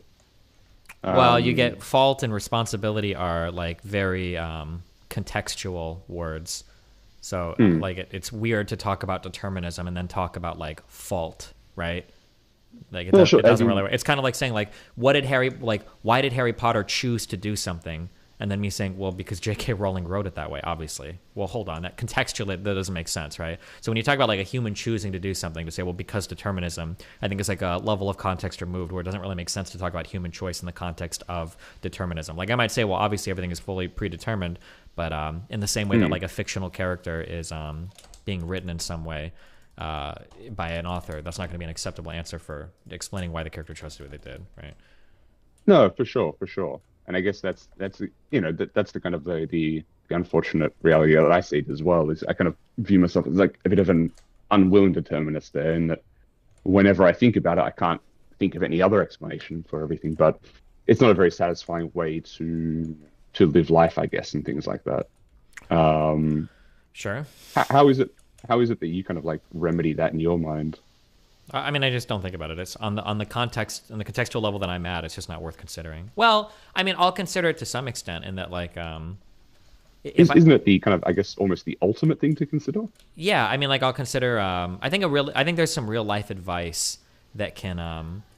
There's some real life advice that you can do based on like these deterministic things. So I did a few dating show episodes with Dan and Erudite, and one of the things that Dan spoke about was don't put yourself in situations where you're going to make bad decisions. In a way, that's kind of like a deterministic take on human behavior. That like if given a sufficient amount of pressure externally, you're going to make a bad decision. That's a very like deterministic look at life. So I mean, like and when you talk about like criminal justice, or when you talk about like medication, or like if you're a doctor or whatever, like there are lots of things that you probably have to consider that like, you know, people will do things in this way, you know, this is why we do, you know, these particular things. Like for instance, when you're if you're a physician and you're talking about like assigning like medication and stuff to patients, or when we're determining like what medications are effective, one of the factors that people consider are how likely is a patient to be able to remember to take it, or like how complicated is the For sure. Yeah. So I mean, in a way, that's kind of like you're factoring in like determinism and how like people are going to make decisions, you know, not treating them as like these free choice machines. Yeah. No, for sure. I get, I guess, that aspect of it, but I guess I don't know. Yeah, I guess we can just like not think about it because it is ultimately unproductive, I guess. But for me, it certainly, I guess, can certainly lead to a bit of a black hole when I really start thinking about it, because it's like, holy fuck, like what else, you know, what else matters? Every kind of positive thought I do have is merely kind of the product of that, you know, universe in action, that determinist action and things like that. Which, you know, also quick aside to anyone thinking about watching the movie, I think is the movie does for me one of the greatest kind of visual representations of what depression feels like. So again, another one for people to Wait, see which people part in your is chat wonder. which part is that? Oh, the donut in Everything Everywhere. Her once she sees that her inability to kind of look away from it, Evelyn, she's just and she talks about just and even Joy herself, just that thought of wanting to just go into it, to have to have nothing, for there to be nothing, kind of seems is in their mind at times preferable to anything else in the world, because that's easy. That's rather than dealing with the messiness of life and everything like that. Okay. And at least for me, the way that was represented in her, like I said, her just like kind of infatuation with it almost. Even as she saw these positive things in her life, she still kind of like was like, no, it's still there. It's always going to be there. So that was certainly powerful for me, just to jump back to that one for a moment. Gotcha. Yeah.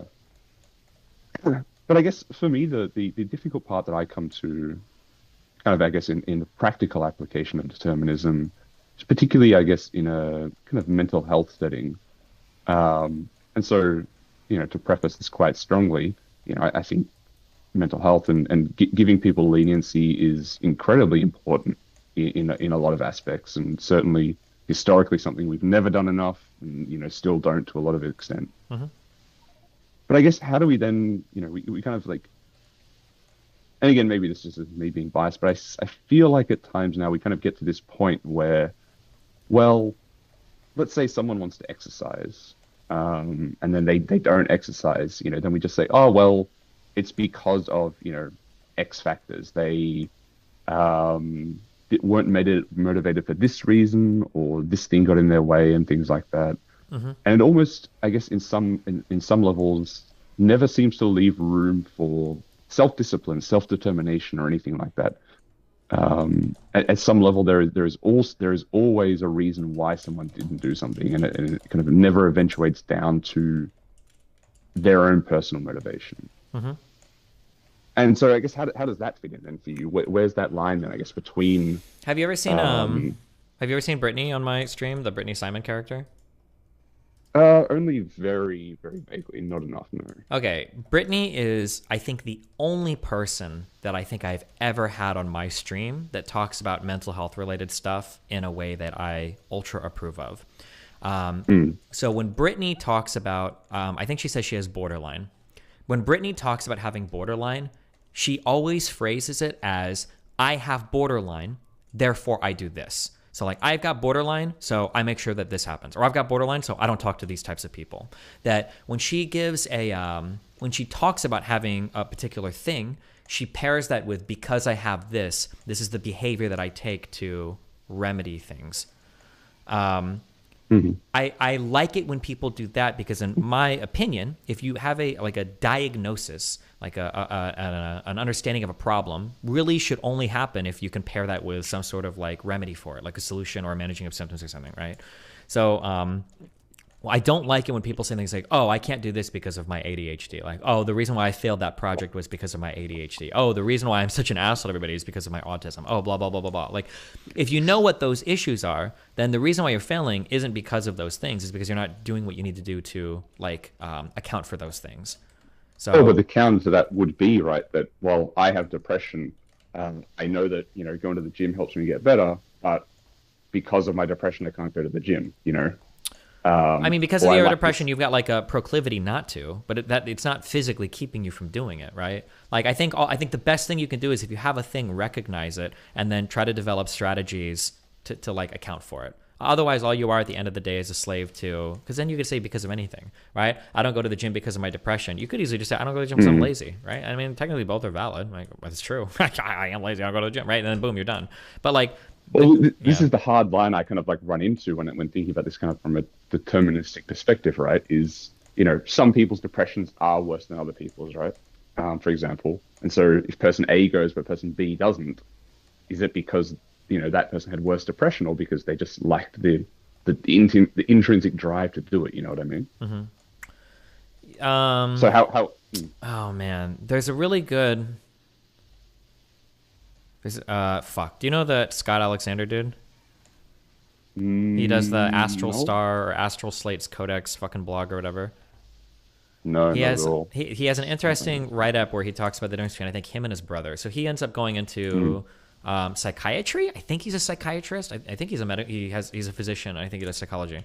And he talks about the difference between like him being a piano player versus his brother being a piano player, and that like different people might have different aptitudes for things, and a different aptitude might cause you to push for something a little bit harder.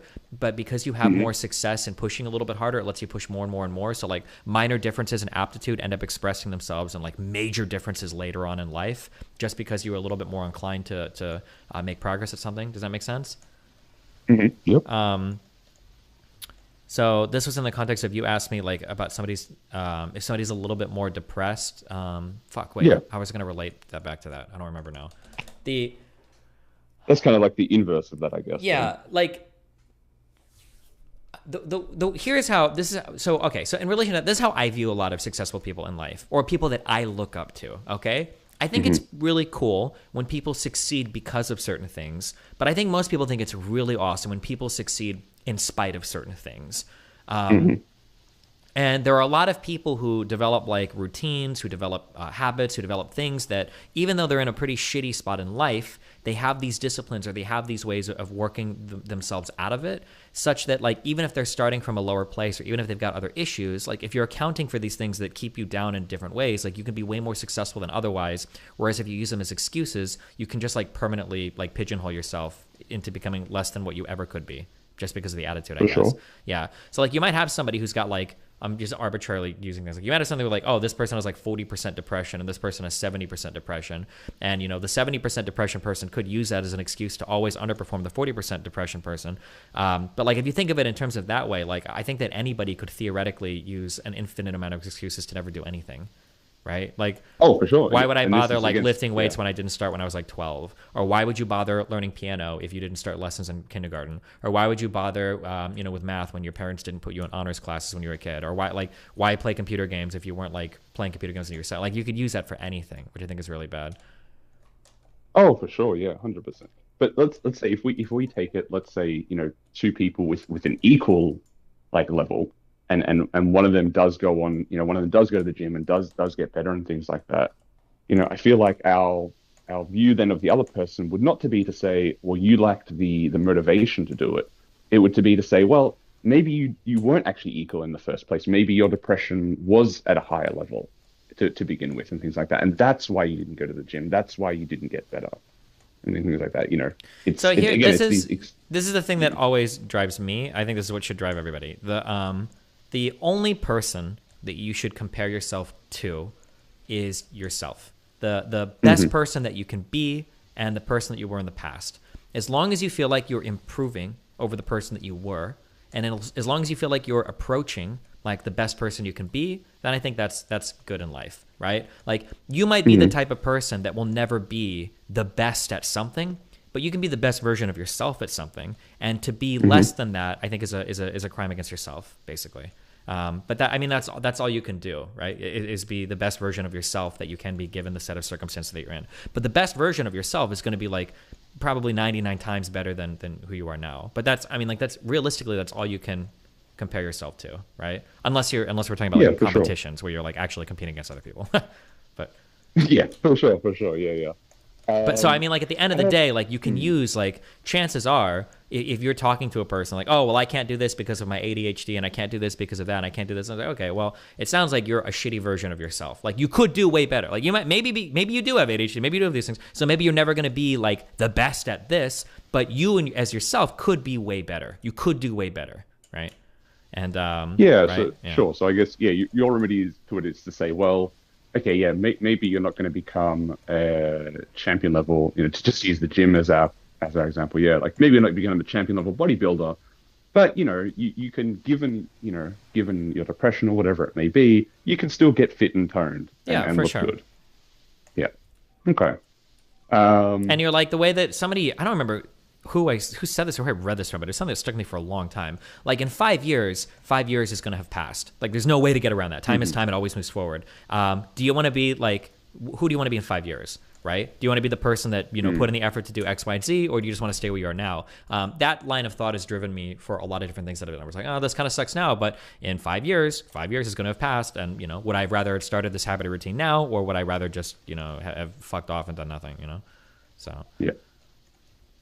So then, I guess, a very slight tangent to sport, but kind of, I guess, like flipping that kind of question around. Do you think then that the people that we do applaud for achieving great things, do you think that they are as, I guess, deserving as we give them for what they achieve? No, not usually. No. Okay, good. I would tend to agree there. Yeah. All right. Yeah. So I don't know. For me, like, you know, some people are, but like most people are just like you're on rails. You're doing what you're doing in life, you know. There are some people that truly overcome like really shitty situations and become great, and like, you know, hats off to those people. And there are some people that do good things, but their life was always good, and I mean that's good too. I don't mind people.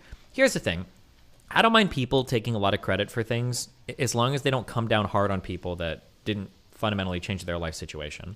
Like the example I always use is like a middle class person that was born middle class, stays middle class, and dies middle class. Like if they want to give themselves props for that, like that's fine. But you can't make fun of a working class person that was born working class, stays working class, and dies working class, because they did the same shit you did. They just had a different starting point, you know? Like both of you ran 10-mile races. They just started 5 miles behind, but you somehow think you were better than them. Like that's the only thing I don't like. So yeah, I think it's good for people to be aware of like how much shit they're getting from their environments. People like super dramatically undercount that, you know. Have you seen David Goggins? Nope, I don't know even what that is. Okay, so Dave Goggins is kind of, I guess, the ultra representation of self-discipline and things like that. Okay. He's run these ultra marathons, you know, but he was born with a hole in his heart. He has asthma.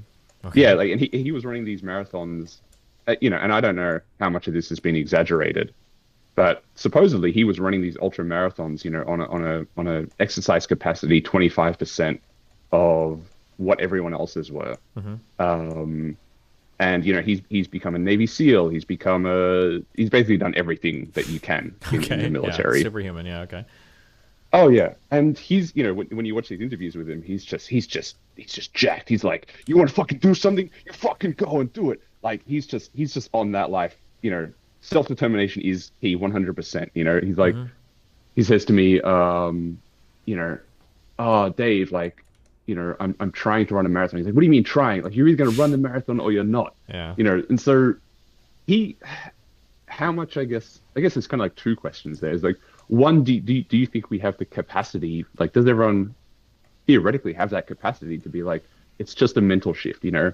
Hell, if this fucking guy can do it, you know, with a fucking hole in his heart, run a marathon, you know, then I should be able to too, right?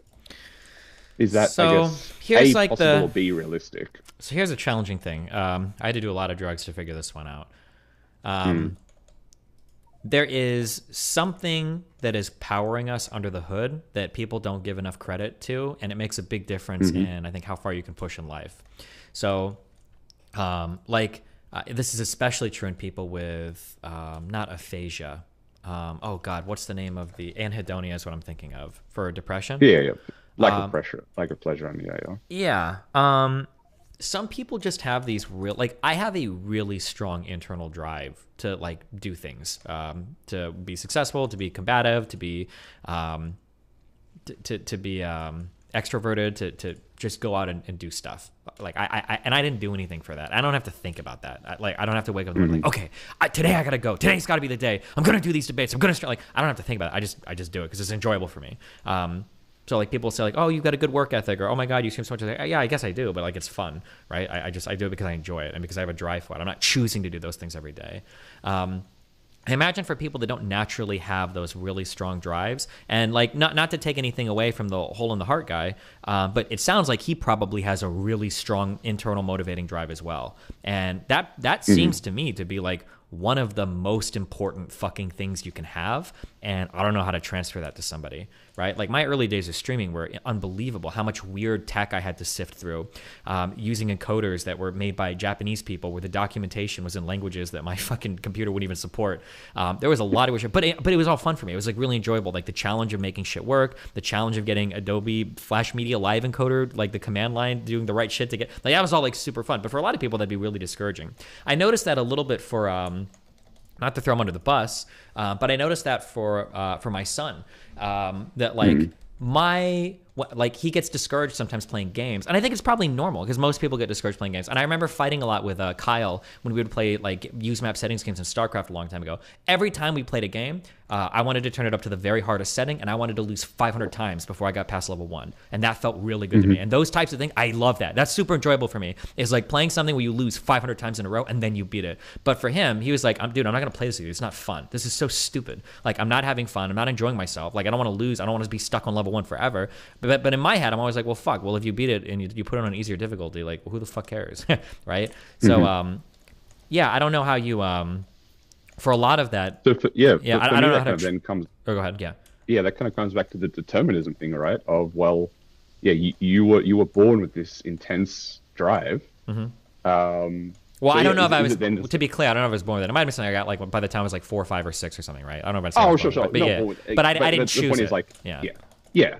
So is that we just kind of for me then we either have those two options where we say, well, we just don't think about it and we assume that people do live kind of with free will and things like that and self-determination, or do we flip it back the other way and say, that's so you were able to do that because of this this internal drive that you have no control over, but at the same time therefore then we can't hold anyone else. I know this is to go back to the fault and accountability thing, but if someone else doesn't do it, then, well, that's not their fault, so to speak, you know what I mean? Because they didn't have that same internal drive. Yeah, I think here we have to like try to borrow as much as we can from like cognitive psychology. Like, what are the little tips and tricks you can teach people to like move them in better directions? And then maybe... But then, sorry, just to really jump in there, but then certain people, like if a person doesn't work with that tips or trick, again, that's not their, again, quote unquote fault, right? It's simply because that tip or trick didn't work for them. So no, then you gotta find a new one, right? Then... The only thing, in terms of like fault, the only thing you ultimately have responsibility for is trying to do the best you can to like, to try to better your circumstances. That's like all you can do. But I mean, obviously you can reduce that to, well, even your drive to improve your drive is like relied on some deterministic thing. But I mean, like, again, that's not worth considering as a human, right? Because we feel like we can make choices, so you might as well, function in that domain. But yeah, that's fair. And that's again kind of when I come back down to it too. It's like it's definitely not a healthy prescription for moving through the world. Then it certainly doesn't help anything. And it's kind of where I come down to it as well, for sure.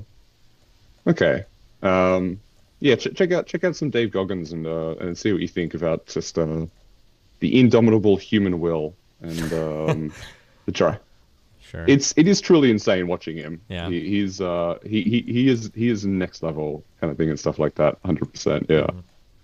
Yeah, I mean, I can imagine, but I mean, again, for some people, like they just like the most important part is like the drive, and cultivating that is so hard, or maybe impossible. Hopefully not impossible, but cultivating is really hard. So other people have to rely on like other types of like cognitive psych tricks to like get themselves into that routine because but it's certainly, I mean, it's certainly that that's kind of like the way I view it for myself is I guess like kind of going back to what you said before. It's like, well, I have these proclivities. What can I do to mold my environment to ensure that I get as best an outcome as I can? And that's certainly one that I would ascribe to as well. Yeah. How much? Always, How much? Go ahead.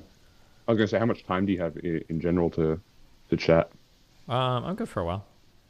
Because and I know it's cancerous here, the whole vegan discussion and whatnot. Oh shit, I'm running out of time really quickly. Sorry, what else did you have? I just wanted to have like one really super quick question there, because look, and I don't even want to get into the whole ethics kind of side of it. More just like from the neuroscience side of it. Sure. So you spoke on one of your saying that animals and humans have, I guess, fundamentally different brains. Yeah. why do you say that? I guess this is my first kick I think off that question. the human capacity for language seems to be something that we have evolved, that we just, even like apes and chimpanzees and shit, don't have the capacity for language that humans have. So it seems like we have like some very special thing that we've developed that sets our brains apart from every other, even semi-intelligent animal on the planet, more than dolphins, elephants, chimps, whatever. Yeah. Yep. And so then I guess, so that's, I guess, our one differentiating factor, but they do share, a hell of a lot in common with us, and I'd say, particularly relevant to kind of the vegan side, the capacity to feel and experience pain and things like that, right? And it seems like that would be the determining factor on whether to be vegan or not, right? At least in my mind. It could be. Yeah. I mean, if you wanted to be, sure. Yeah. Just not for you, I guess. Yeah. I mean, there's just like a whole bunch of weird. Maybe one day I'll write all this out and then we can walk through like a truly fleshed out. But like, there's just like a lot of weird side things related to that vegan stuff. Like, let's say that we like there's an immeasurable amount of suffering and shit that would exist in the natural world that we would have no moral domain over whatsoever. Like if we say that, okay, like animals are sentient creatures and they experience pain and blah, blah, blah, blah, blah. And then I can watch videos of like lions, like ripping this antelope's like balls off while they eat it alive and shit. But it's like, it's okay because they're not moral agents or something. I don't know. Like there's just like, if we start to treat these things as all like, well, despite the fact that our biology has suited us towards eating them, we're going to like take an ethical step higher and say we're not going to, but then like none of them are ever held to any of these ethical standards ever. And they could actually also kill you if they wanted to, but you can't get, it gets into like, there's a lot of weird ethical questions past that. But I mean, the social contract idea that they can't enter into one with you and whatnot. A little bit. Although, I mean, you can argue that there are like modified social contracts for slave animals, like cats and dogs that have been domesticated. But yeah, I don't know. Maybe someday I'll like write it all out if I truly want to like dive deep into the vegan shit. But for the most part, I just appeal to like these really fundamental differences in brain structure or in brain capability, I should say. I shouldn't say structure because structure-wise, we're not really that different. But capabilities, there seems to be something different about like the human mind and the concept for language or the capacity for language. Yeah, for sure. And again, like, there's the whole thing that we could go, but I know it's incredibly cancerous, I guess. But yeah, because for me, because I kind of, it feels like endless gray areas in that sense of, well, we're similar in some ways, we're different in others. And, kind of if we go down that route, but then, well, sure, like then they're still hurting each other, but we're not hurting them and all those kind of things. And yeah, like, so I don't know how to pass it out for myself in my own brain, I guess. But well, we can definitely not get into that one because that does just go down, I think, like a bit of a huge rabbit hole, and certainly I've not seen them go well in the past. That's for sure. Sure. Yeah. Yeah. What else? Yeah, I was gonna say, was there anything else that we've like been chatting about that's been you want to touch on again or interesting or whatever? No, not that I can think of. It's gonna be really weird if in 30 years everybody's a normal weight because we found drugs to make everybody lose weight. That's gonna be a really interesting world, but. Actually, sorry. This right. Another question. Yeah. This is one very, very a bit to determinism and whatever. Okay. Do you think if you were to take a person from today, raised in today, and all those kind of things, plop them back into, I don't know, whatever the year was, but when slave owning was legal and normalized, do you think that person would, maybe not immediately, but given say 5-10 years, be chill with owning slaves? Yeah, 100%. I think that most of human like stuff is on rails. Like we think what the people around us think, we act the way the people around us act, our morals and ethics, and even our epistemologies. Like everything is just kind of absorbed from the people around us. That's just normally how humans work. We're very social creatures. So yeah, I think that would definitely happen. Yeah. Everybody likes to imagine they'd be like the outsider or the leader and all that shit. But I mean, like there's mountains of psych evidence, there's mountains of real world empirical evidence that like people just aren't these independent fact machines. They're very much like slaves to the thoughts and ideas of others around them. Does that ever worry you? Well, no, because I am truly an independent thinker, so.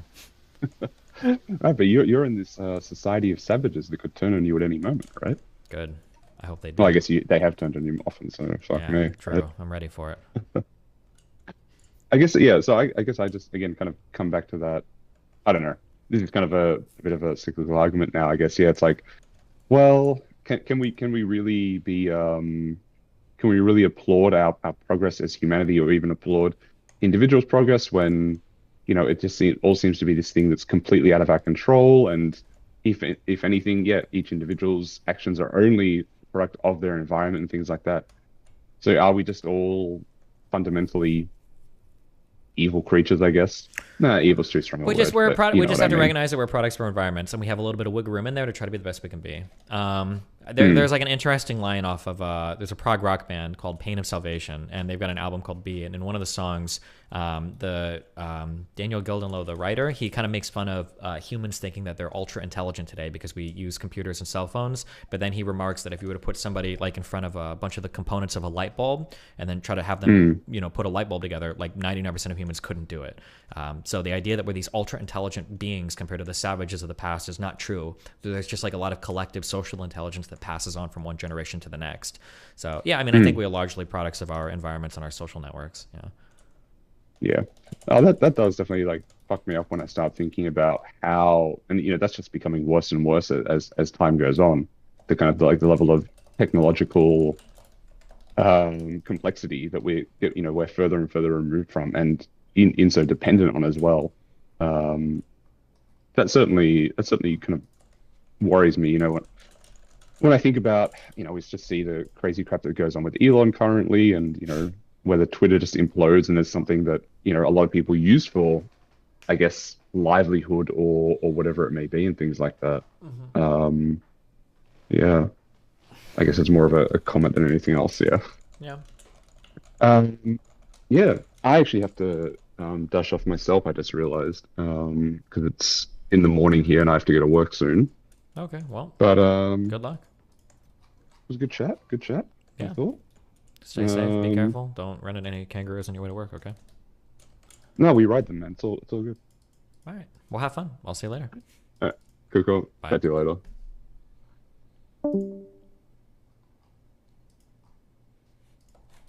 That dude was hitting the Benjamin hard. That guy's halfway to Blinkerton. Can you tell? Okay, I don't think this is realistic that I can clear this planet. Or I could, but I think it's literally going to take me 20 hours to do it. So do I just leave Novice fucked until I have the ultimate Benjamin, that tier 4 bio research? Or if I could clear this planet, it would be so helpful to never have to worry about these stupid alerts.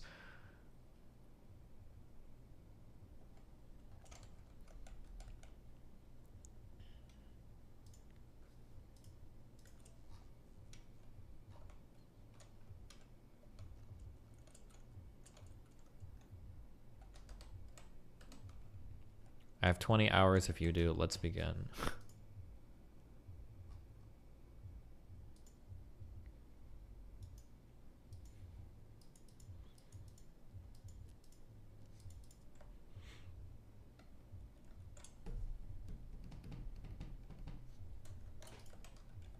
Like, it's gonna, like, the map goes, like, really far west, I think, right?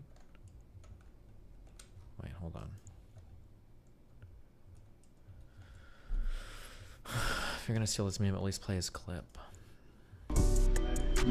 And yeah, I'm about to get completely obliterated in a hole, you feel me? Make sure you guys give this video a like, comment down below, subscribe if you're not already subscribed, follow me on all my social medias at the top, and yeah, I love every single one of you guys, you feel me? By the end of the year, I'm about to get 500,000 subscribers. I'm so grateful to do this shit every single day, Yodi family. Let's get faded in a hole, shall we? Shall we? About to take a trip to Benjamin City, shall we? Cheers, my friends.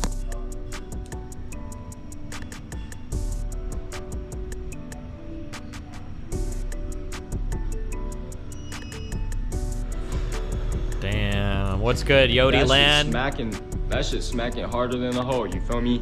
I got some important things to tell you in this video, you feel me? Right now, I'm just in the heart of Yodi land. I never came to this Yodi land location before, you feel me? But it's already a classic, you feel me? Shit is already a classic. Look at the beautiful vibes. Beautiful. This feels like every Midwestern fucking suburban area ever. Vibes, bro. I'm absolutely obliterated than a hoe. Need I say more? Need I say more? What's happening with the Nick? Why is he considering not coming to the no jumper debate? He probably feels like he's riding high on the Trump yay shit, so he might just skip because he doesn't want to look bad. I I don't get my way. Listen, I don't get my way. You better start shooting me right now. What I tell you? What I tell you? What I tell you? I'm a Why are people mad? 60-year-old baby. I don't get my way. Listen, I don't get my way. You better start shooting me right now. What I tell you? This is like the nicest. Didn't hit the guy in the face, kicked him in the stomach, didn't hit him while he was down. This is like the nicest way to put somebody down. I don't get my way. He's 60 years old? Oh, well. I don't. What I tell you? What I tell you? What I tell you? Sounds like you need a caretaker. You'll have one now. Apparently that is a mentally challenged dude who is well known to the club. Oh, well. Not anymore. Not anymore. Now he's faded in a hoe.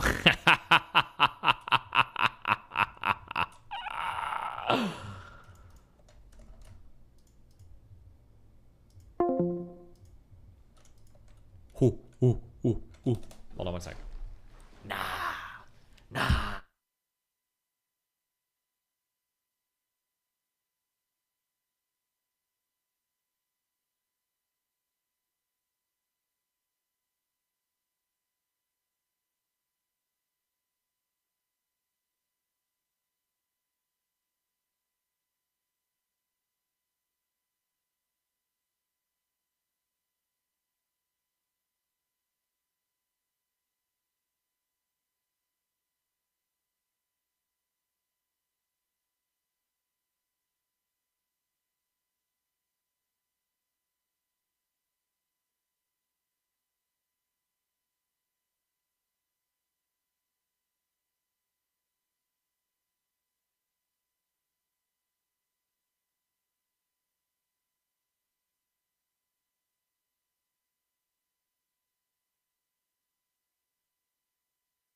Sorry, guys. Had to take a quick trip to Benjamin City.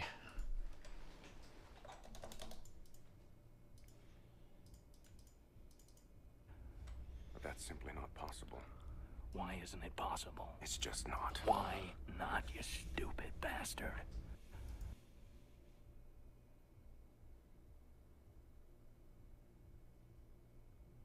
I don't get it.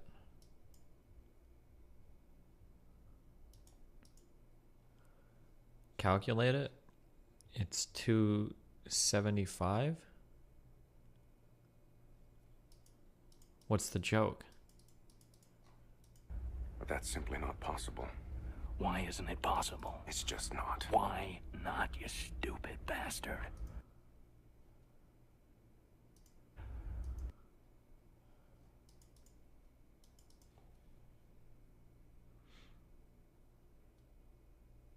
The joke is 550 divided by 2 equals 225 looks better. What? Because at a glance it is 225? No, it's not. Well, how is it at a glance 225? 500 divided by 2 is 250 at least.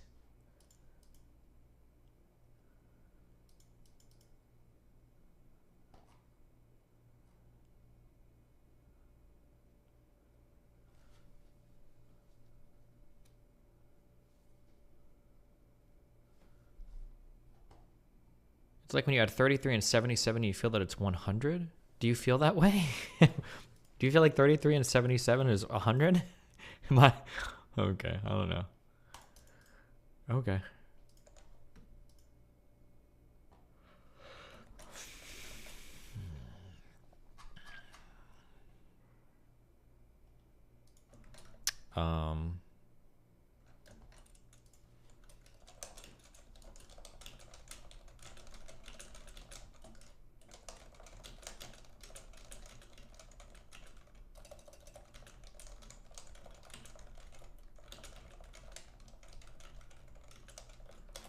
Get a 900 to prove you didn't just go to Blinkerton? Bro, even if I was in Blinkerton, I could pull 900s. Wait, did I just close that whole fucking window?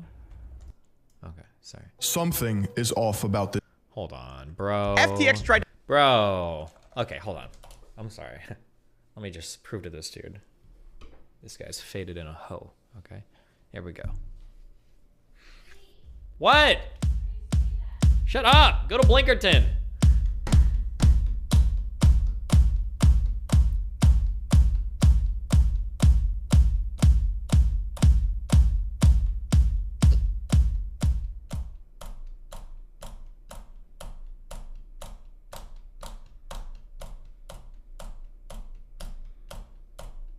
What?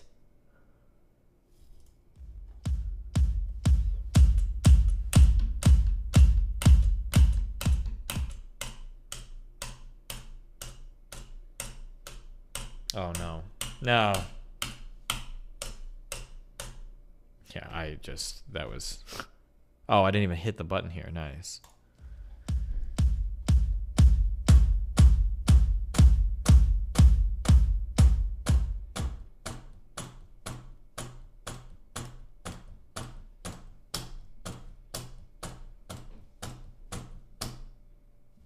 Nope, that was a bad strat.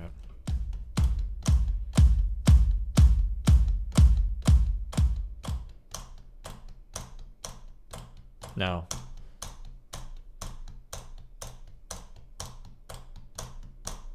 Oh, yeah, okay.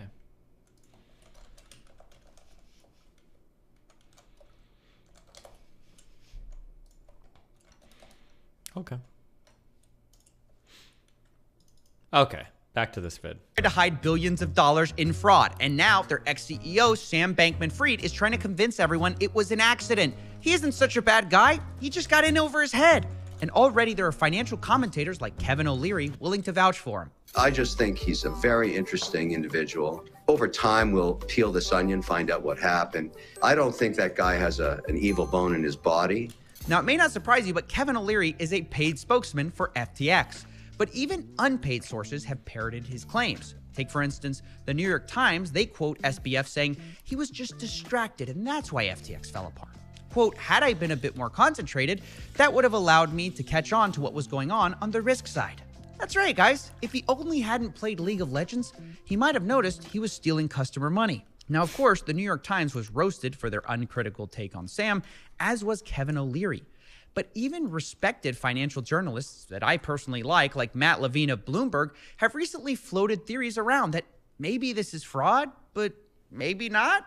Quote, I don't want to minimize the likelihood of intentional fraud and theft, but I want to say that the story of FTX also reads like what would happen if you and a few college friends set up a gigantic international financial exchange.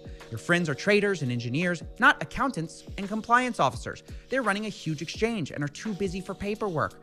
They move fast and break things. Now, stories like that, to me, leave me wondering, well, was this fraud at all? Or was it just a couple of college grads who didn't know the value of an accountant? Could be either one, right? And I want to address this, not because anyone in the media specifically believes that Sam isn't a fraudster, besides Kevin O'Leary probably, because of course there are plenty of legal reasons not to explicitly call someone a fraud. But I still think it's relevant to address these ideas and narratives either way, because you can be certain this is going to be SBF's defense. He may have been dumb, he may have been negligent, he may have made some mistakes, but he isn't a criminal. He already came out and said it once. I effed up twice. But instead of mentioning fraud, he says it's because of poor internal labeling that FTX fell apart, which I mislabel things all the time. And in a way, that's a compelling, simple explanation.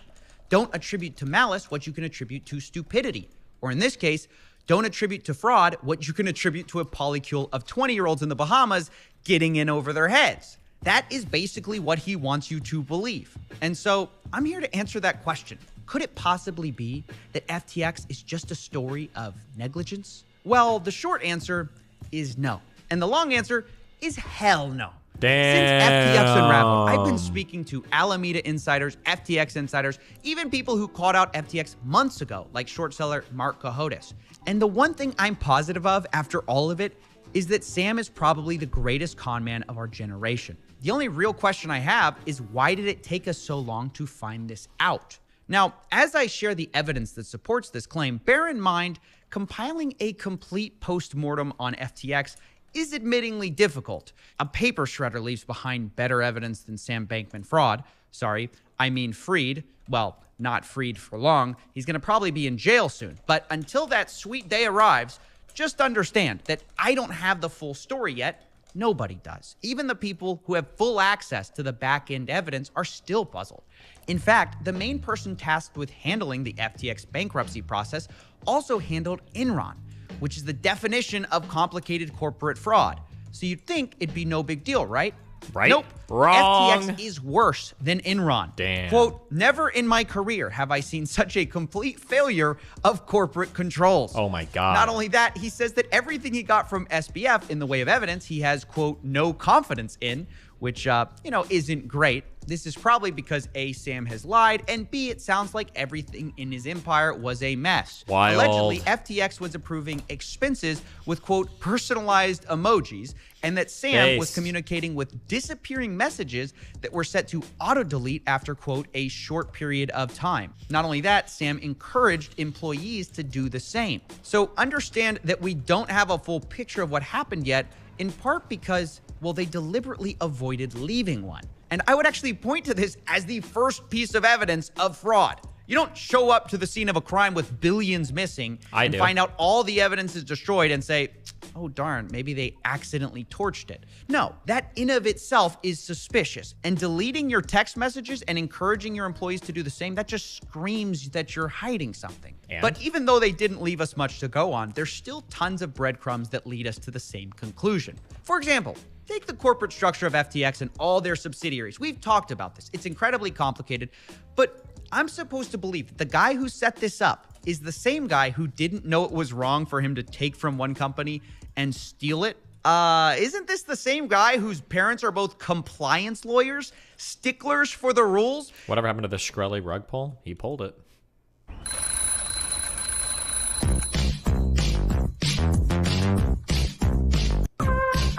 You're telling me that guy doesn't understand what basic fraud is? Incidentally, this is actually why Kevin O'Leary thought this was such a safe bet. I'm a paid spokesperson to FTX and a shareholder there too. And big advocate for Sam because he has two parents that are compliance lawyers. If there's ever a place I could be that I'm not going to get in trouble, it's going to be at FTX. Yikes. And yet, even after being defrauded, Kevin says given the chance, he'd bet on Sam again. If SPF knocked on your door again and said, look, I failed in my last venture. I have a new crypto venture. I need money. Would you back him? That's a great question. No one's asked me yet.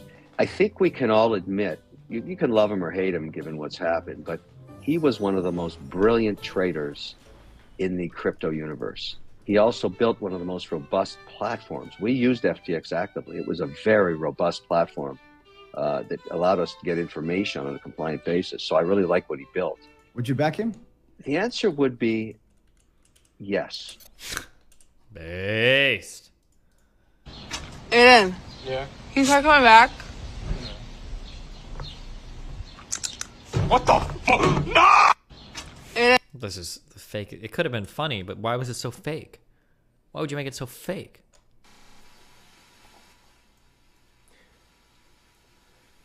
This video is so old. Get the fuck down! Fucking jump! Jump! Get the fuck down from there!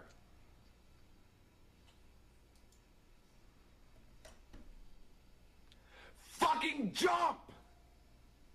Jump! Up here. Up here.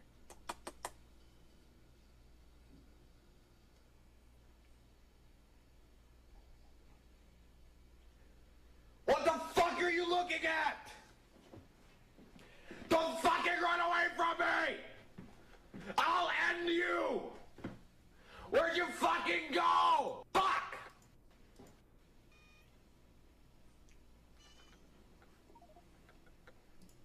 Get the fuck outside! Run! You fucking piece of shit! I'm going to rape you! Unbelievable. I don't understand how these people can't admit they were fooled by SBF and just end up making fools of themselves. Now, there's another part of this story I want to talk about, which was, of course, the revelation that FTX, the exchange, and Alameda Research, the trading firm, were actually sharing customer funds. And there's been some talk of, well, maybe this was just a lack of compliance or accounting.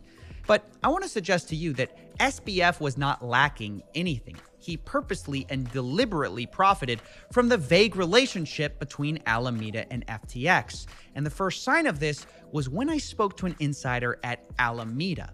He told me that they would often use insider knowledge of the coins that were going to be listed on FTX, and then they would go buy those coins up, knowing that it would pump in price when it was finally... That's got to be mega ultra illegal, right?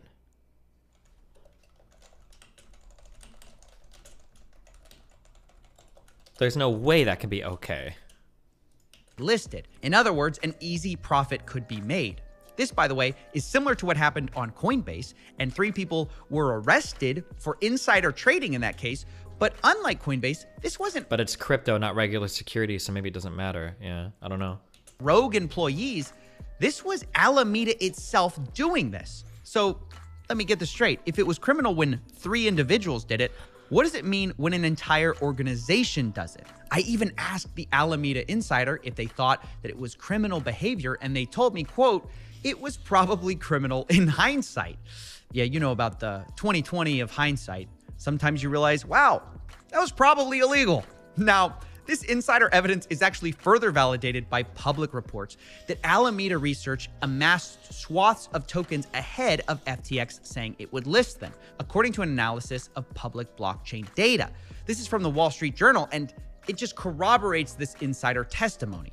There's insider trading going on at Alameda. So do you think someone, Sam, who is doing criminal activity is going to want a bunch of accountants and compliance people sniffing around? No. They're going to want criminals hanging around them. So with that said, and completely unrelated, guess who FTX chose as their chief regulatory officer? This guy, Dan Friedberg. Now, Dan's past is very important because he used to work for Ultimate Bet, a poker site which got in a lot of trouble and has a very shady past for reasons we've explained before. Ultimate Bet got in trouble because they were giving some of their players a God mode that allowed them to see the other players' cards, which would obviously be an advantage if you're trying to play poker. Wow. So Friedberg was working for Ultimate Bet during these God mode days.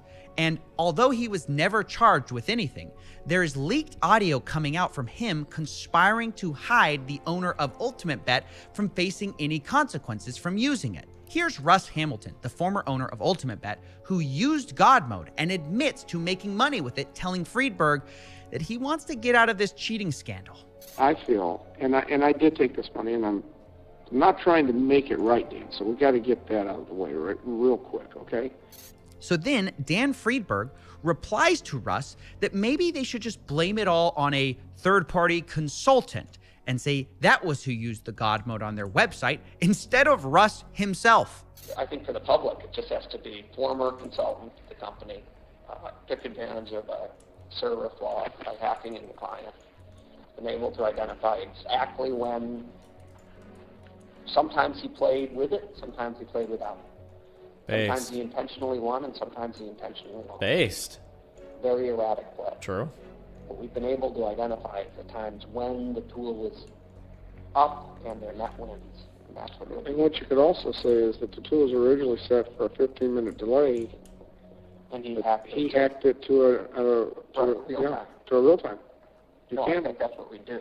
So this is the guy they hired at FTX as their chief regulatory officer, a guy who once conspired to hide his cheating boss. And of course, there are more red flags about the relationship between FTX and Alameda. You might assume that, like, okay, if it was negligence, maybe everyone inside the organization was just sharing information with everyone. There was no walls in place, right? And that's what created the conflicts of interest. But that doesn't match with what we've heard. I personally have spoken to FTX insiders who said they were blindsided by the collapse. They didn't know anything. The Wall Street Journal also reports that FTX employees were completely in the dark, which corroborates that. So FTX employees had no idea what was going on at Alameda.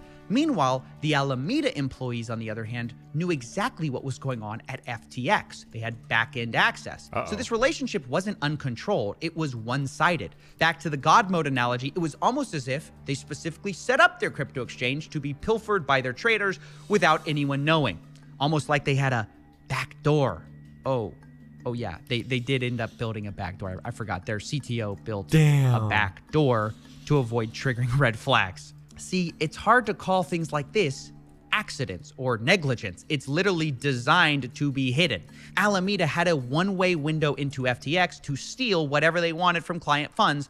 And I do mean steal, not misappropriate, not negligently lose, steal. But unbelievably, the way it's quoted in like the New York Times, you'd think this was some kind of loan they took out. A margin position, it's called. But we know now it wasn't a margin position. Alameda apparently had a secret exemption from certain aspects of FTX.com's auto liquidation protocol, according to their new CEO. So this large margin position isn't a margin position at all because they could never be liquidated. And I'm sure Dan Friedberg might be somewhere on a call trying to figure out how to blame a rogue employee on this secret exemption. But let's be honest with ourselves. Alameda knew what they were doing was criminal. That's why they call it a secret exemption. And they were even willing to lie about it to keep it a secret. Alameda CEO, Caroline Ellison, denied special access to Bloomberg News, saying, "We definitely have a Chinese wall in terms of information sharing to ensure that no one at Alameda would get customer information from FTX or any sort of special treatment from." Your Twitter account's made so many people seethe. The funny part is going to be watching all these lefty dipshits that are like, I'm leaving Twitter and I'm coming, and I'm going away. I'm leaving Twitter. I'm never coming back, blah, blah, blah. But you know they're going to be back, right? This app has been so much better with Destiny gone. Why is this fucking loser still tweeting about me? They're so mad that they got blown the fuck out over. I'm trying to think of what take it was that actually like triggered this person into fucking oblivion. Was it when I think they defended Hassan calling a gay person a fag, unironically. I think they defended it, and then they got super triggered when people called them out on it. This guy's a fucking loser. Yeah.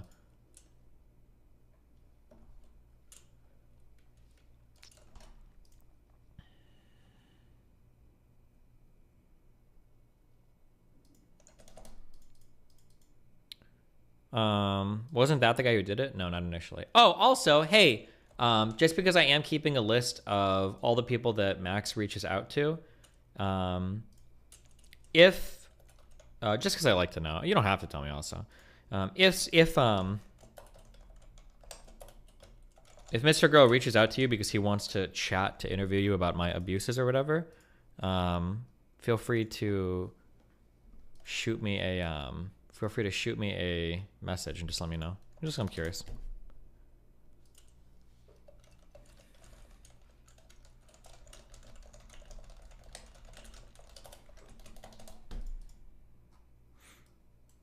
Okay. FTX. But obviously, this was a lie. Here's Sam Bankman-Fried lying too. Quote, Alameda is a wholly separate entity. Well, we know that isn't true either. Looking back, it was obvious because even when you'd wire them money to FTX, the international wiring instructions were to Alameda Research. Ya Allah.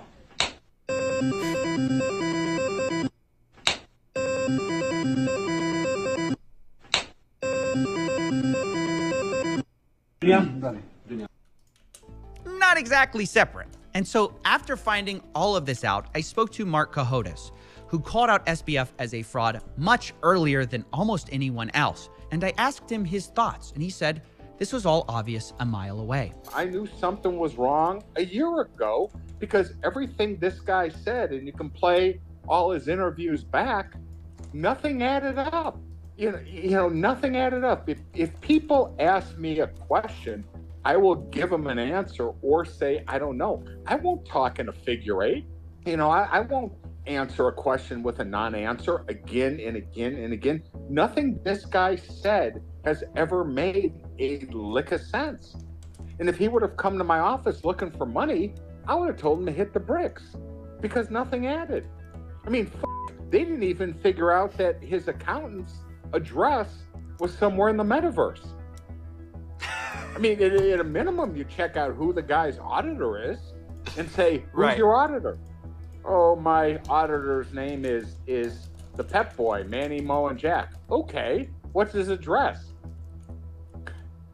Somewhere in the metaverse. Is this a joke? No, I'm being serious. Now, I know what you're thinking. Surely that can't be true that the auditor of FTX was located in the metaverse. Surely. But checking their official bankruptcy filings, that is the case. And now, because no one looked into it, FTX owes $3.1 billion to its top 50 creditors alone. And I guess if they have complaints, they can go to the metaverse and ask about it. I'm just kidding. Well, kind of. I actually don't think they probably take complaints in the metaverse. Either way, the question of was Sam Bankman-Fried a fraud is not much of a question at all. The real question is, why did so few people catch on early, and why didn't the media catch on sooner? I'm not sure. We can speculate. Maybe it was because of political donations or this whole story about effective altruism. But ultimately, what I know for sure is that people like Mark Cohodes, they weren't silent. He says he took it to journalists before the crash to see if they'd do anything, and they said no. I went to Bloomberg with my pal who I was working. 441 out of 746 people in your Reddit community think that your weakest position is your stance on veganism. As an outsider, wouldn't you think that Destiny ignores the topic because his arguments suck? The problem is that the veganism argument is this. This is the veganism argument, and it's really hard to beat. Animals look cute and cuddly, and I don't want them to hurt because it feels bad. That is the vegan argument. And it's hard to overcome that because people have like cats and dogs and shit like, oh, well, these things are cute and cuddly and blah, blah, blah. But like, I mean, like, that's it. That's the extent of the argument. And I mean, I don't care if people use that argument. My only issue is usually if people are like huge fans of like dogs and cats but they eat cows and shit, that usually triggers me. But yeah, I mean, listen, if you want to be vegan, knock yourself out, go for it. But to try to say that there's like this huge, amazing, like ethical argument or this huge compulsion for it, when like our entire existence and the existence of this planet is a little bit like built around this idea of like eating animals, is just a little strange. There's just like a lot of weird things you run into to try to make it sound like this is the way that like ethically we ought to be. It's just kind of, it's a weird setup, I think. But Destiny, that's such a straw man. I mean, like, you can call it not a straw man, but there's a reason why like the fucking PETA videos are like the things that are usually what convince people to end up going over to the vegan side. But on this thing with, and we laid it out to five ladies on the crypto team, And they passed, and they said it would be too much work. We'd lose access. It's bad for business, right? Does a successful business need accountants or auditors? Yeah, of course. On us if we ask these questions. Well, at least I had the questions. Wait, I don't have a Bloomberg PR firm. denied a story with you because they thought it would lose them access and it was too much work? Yes, 100%. When? When did this happen? This happened in July. This happened in early July. They had everything. They had everything. Wow. They also said, but I didn't want anyone fired. I didn't want anyone fired, so I didn't give them this. They said it was bad for business, i.e. advertising. You're kidding. So they admit their conflict of interest with advertisers in the crypto space. Yes. Now, this is... Does he really do interviews like this where he's like screaming? Pretty shocking allegations. So I did want to reach out to Bloomberg for comment to see if they wanted to respond to this. And here's what they said. Based.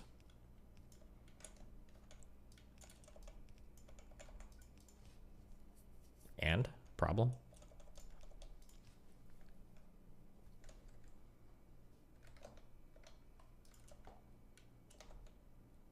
Oh, that's the end of the video. Cute. Okay. All right. Quieter than a hoe. True. This channel. On the surface, Kate Yup is a thriving mukbang content creator who has amassed over 1.5 million subscribers. Kate Yup only has 30 videos spread out over 5 years on YouTube. All of her videos reach millions of views, but other famous mukbangers adhere to a strict upload schedule in order to maximize profit and engagement. In a relatively short time span, she rose to infamy due to the odd nature of her behavior, never showing her face or surroundings. But just being anonymous can't explain this level of success. Maybe it's the ASMR element. I guess nothing's better than some...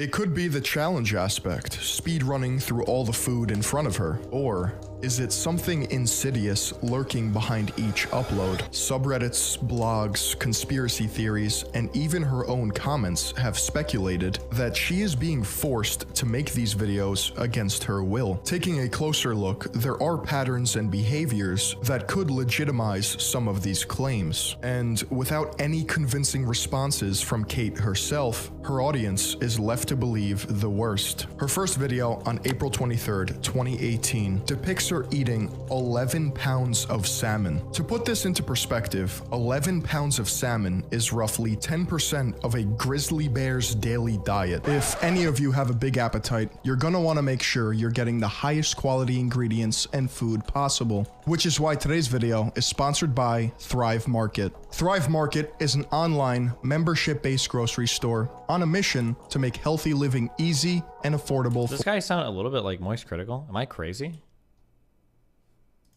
For everyone. My biggest problem when it comes to grocery shopping is how much time it takes out of my day. Not only will Thrive Market save you time from going to the grocery store, it can also help you cut down your grocery bill by about 30%. You can shop for thousands of the best-selling organic foods and natural products below traditional retail prices. Thrive Market carries the highest quality grocery essentials, eco-friendly cleaning supplies, non-toxic beauty items, supplements, organic kids products, wine, sustainably sourced meat and seafood, and much more. Whether you're gluten-free, vegan, or keto, you can shop by over 90 diets and values. Thrive Market products are good for you and the planet. Orders over $49 are shipped free and delivered with carbon-neutral shipping and from their zero-waste warehouses. The company's Thrive Gives initiative makes it possible for low-income families, teachers, and veterans to access natural, high-quality organic foods easily. For every paid annual membership, Thrive Market donates a free membership to someone in need.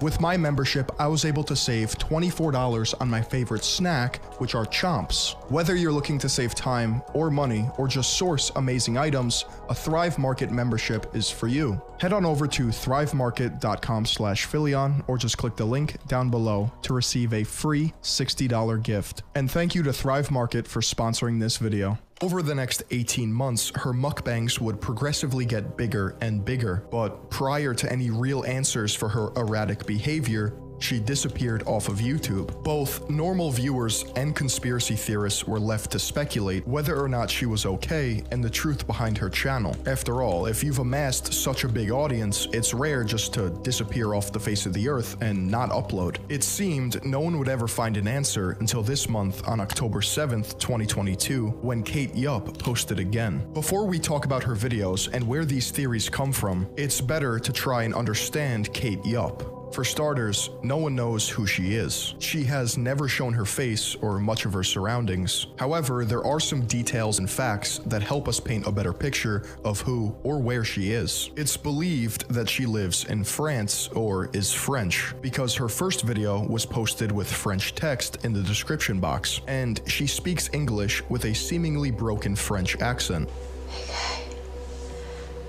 Okay, sorry, I wasn't paying much attention to this. There was a theory really early on, oh god, with a couple of the ASMR girls, that people thought that some of these people were literally like Eastern European slaves that were being like locked up and forced to YouTube channels. Has that ever been the case, that evidence has come out where that is true?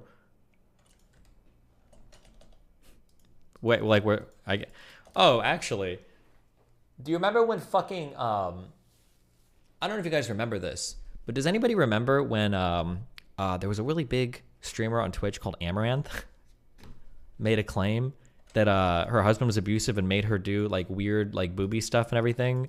Do you remember how we all just, that kind of like came and went and everybody completely forgot it? Even though she'd made streams, she's like, oh, I can finally wear sweaters and stuff again and blah, blah, blah, blah, blah. And now she's like back to doing hot tub streams like every single day. Kind of weird how that like came and went and nobody has any questions. Isn't that kind of weird? But you know. People online claim she is one of several missing women, such as Carly Lane Goose, a California teen on the FBI missing persons list since 2018. Others speculate she is Joanna Jędrzejczyk, a former professional MMA fighter and Muay Thai kickboxer from Poland. The most compelling identity for Kate Yup is the woman pictured here. Toya explained that by using Google Images, she found a Facebook photo posted by a French male individual who had tagged someone else in the photo named Kate Yup. Toya explained that the girl in the photo was wearing the same rings as Kate Yup. Now in the photos, when I zoomed in on her fingers, it had the ring. She wears these rings in her mukbangs that, you know, when she eats, you can see them in the camera, and I'll include screenshots. And compared the hair color, facial structure, and general stature as being almost identical. Suspiciously, the photo posted to Facebook tagging Kate Yup has since been removed by the business. The weird thing is, when you look at Kate Yup's responses, you can almost believe she, or whoever is behind the channel, is not a woman. A good amount of her descriptions start with, I am a girl. That's not entirely strange, but in her replies to viewers, she often describes herself in the third person. Perhaps this is just a language barrier. After all, English is not her first language. But there's more evidence that she isn't the only one around. When it comes to her identity, no one is certain, and it will probably stay a mystery. But to be honest, her identity pales in comparison to the larger mystery surrounding Kate Yup. On the surface, her videos may be considered regular mukbang content, but for someone her size,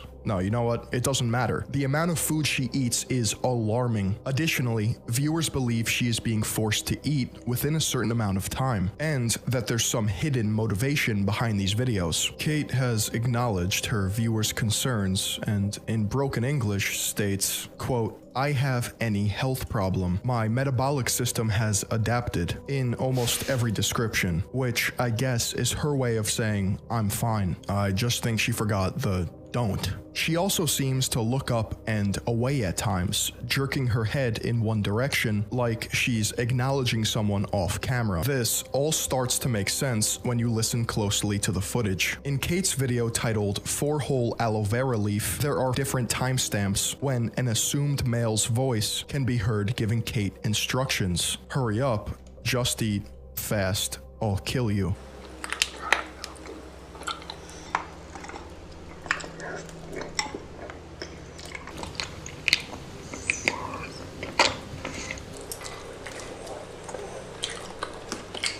Shuffling and faint voices can be heard behind the camera, and you may even hear another person breathing.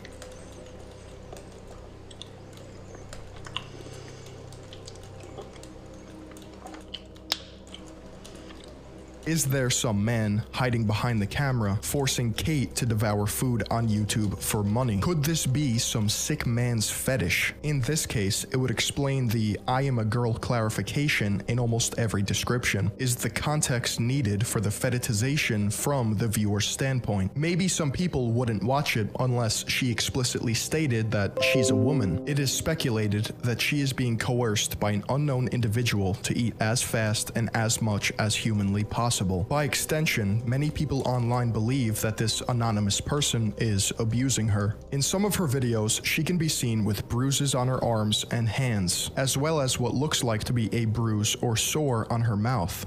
Okay, I don't know why we're watching this. I don't know what the point of this was. The Mama Max video was more entertaining.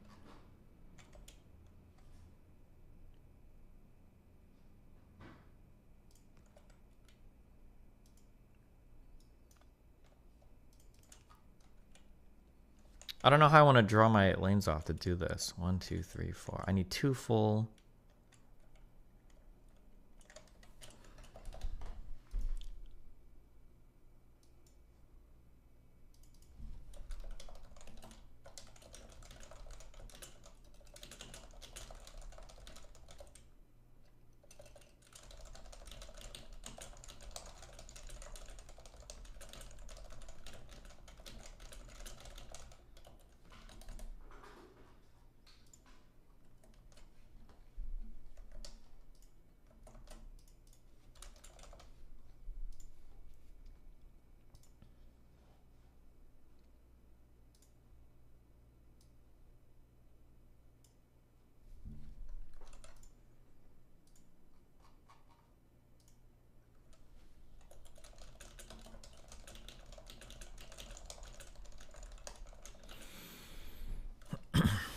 Latest ABBA meme.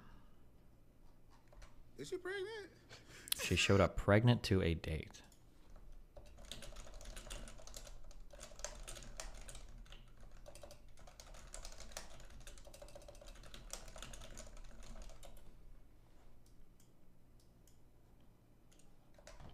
Is this the reason you don't like them? What is this?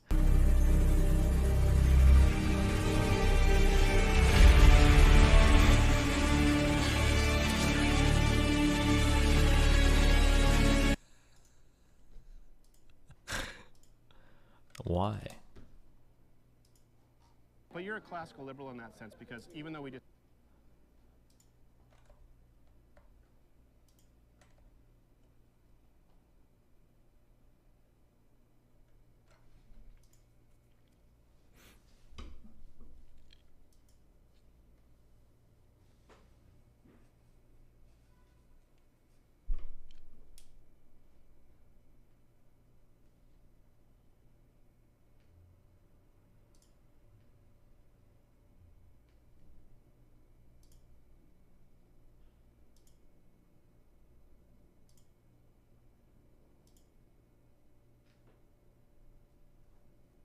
Hold on 1 second. You gonna watch Mr. Girl answer Smith's questions? Fuck no. I'm good on that shit. 1 second.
Anybody else want me to pass the Benjamin?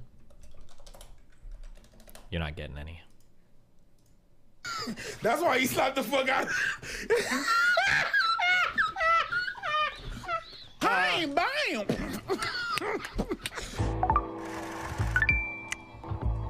I'm Precious. I'm Frank. We decided to open our relationship about 3 to 4 years ago. Yeah, it was tricky at the time.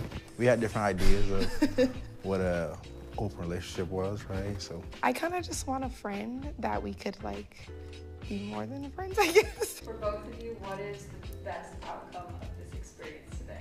take someone back to our hotel. That's around the corner. No, I'm just Going on a date with someone.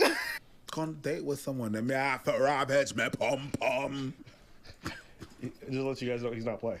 No, he's not playing. Because There's not 1 ounce. He's trying to fuck left, right, and center. Yeah. And she's trying to bring a third person in. I kind of want to have a friend that we can both get to know. He's like, man, I'm trying to fuck bitches on the side. This gonna get in my way talking about get to know these hoes. Bro, I thought I was gonna get to fuck everybody like Fresh and Fit told me, and she was just gonna wait at home in her fucking apron and some buns out. You feel me? What's she looking for? She looking for another girl, or she looking for a guy to get like, yo, sit in the corner and ravage me pom pom ya ear.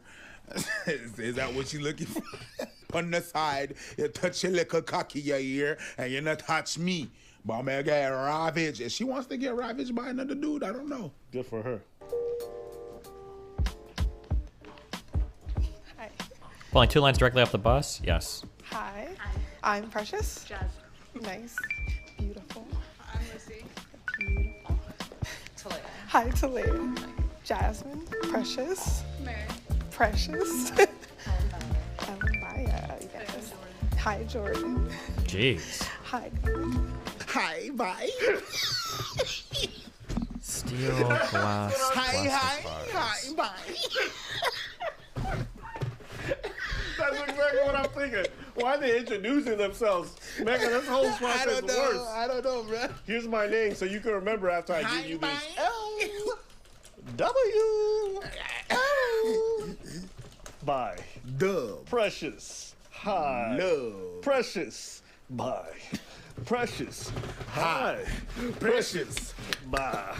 Precious. Hi. Precious. Bye. Precious. Hi. Precious. Go get it. Precious. Go buy. Precious. Go get it. Precious. Go high. Bam. Precious. Precious. Bang. Girl, you thought you was precious, but you ain't. So you gotta go bye-bye. Hi. And now you know you're not really precious. Bang. Anyways. That's actually pretty good. Yeah. That's pretty good. Yeah. That's pretty good. Even though, you know, yeah, pretty good. Your beatboxing was better than my bars. It's fine. But I appreciate you. It's fine. Thank you. Thank you for being the canvas I could paint on. It's fine. Even though the painting's doo-doo, the canvas is beautiful. Doodle brown. I mean, you know what? I think the painting was precious. You feel me? It's okay. Yeah. It's okay. You got other bars. It's fine. Hi, Dominique. Hi, Kim. You're not gonna lie, these women are busted. Jesus. I was thinking. Nah, bro. Hi, I'm Jazz. He slapped her. I don't care what you say. I don't care what you say. I don't care what you say. He slapped her. You can bring that shit back. Blacked up, big t-shirt, Billie Eilish. Bring that shit back. What? Is she pregnant? That's why he slapped the fuck out.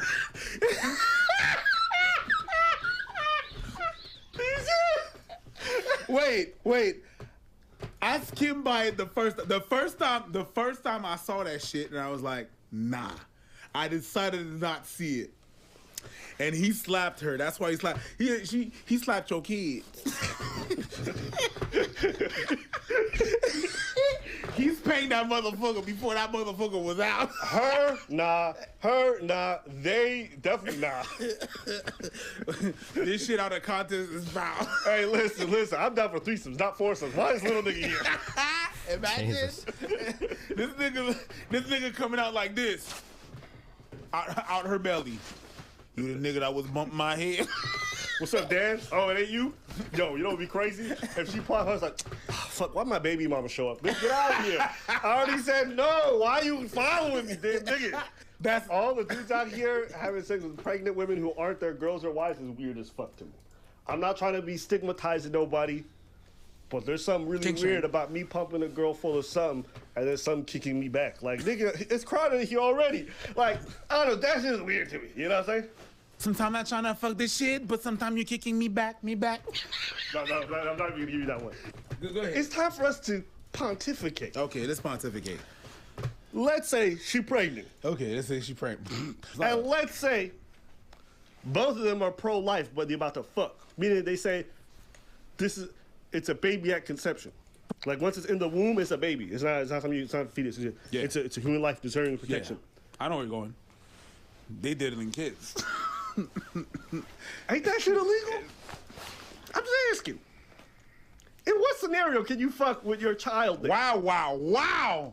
We understood, nigga. You didn't have to put it like that. Just think about it. Shit. Now you got like motherfuckers with images in their head. Yeah, I just want you guys watching at home. If you guys do this shit and you're pro-life, you're diddling kids. See, always focus on the negative. No. The positive is the positive is I'm trying to keep them out of jail. No, that's some negative. You going to jail now? That's some negative that should be focused on. No, that's not negative. I don't think so.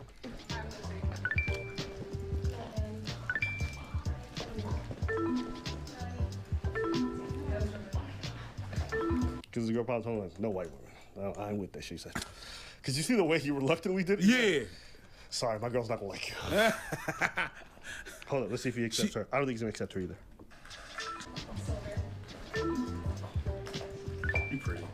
Ooh. Very beautiful. Ooh. You got some huge titties. Titties, yes. You got some tickle bitties. You look like you could substitute for my milk. This nigga said tickle bitties. Got something I could lick underneath, you feel me? That's when you know she got big knockers. When you can lift them bitches up her, put it over your head and go.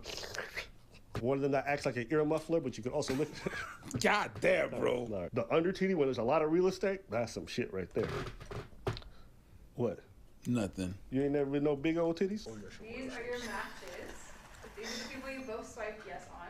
I'm gonna give you guys a chance to bring back one person that was eliminated if you feel really strongly that they should be here. So you guys get one save to agree upon. The anime girl. She had really curly hair.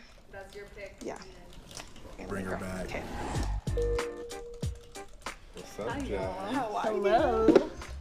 Hello. How are you? Hello I'm again. Jasmine. Precious. Nice to meet you, Frank. Jasmine. Nice to meet you. Okay. I'm gonna say something that's pretty mean. Uh-oh. But I really believe. Uh-oh. I noticed that the people who are into like open relationships and polyamory and all this other stuff are like generally pretty ugly.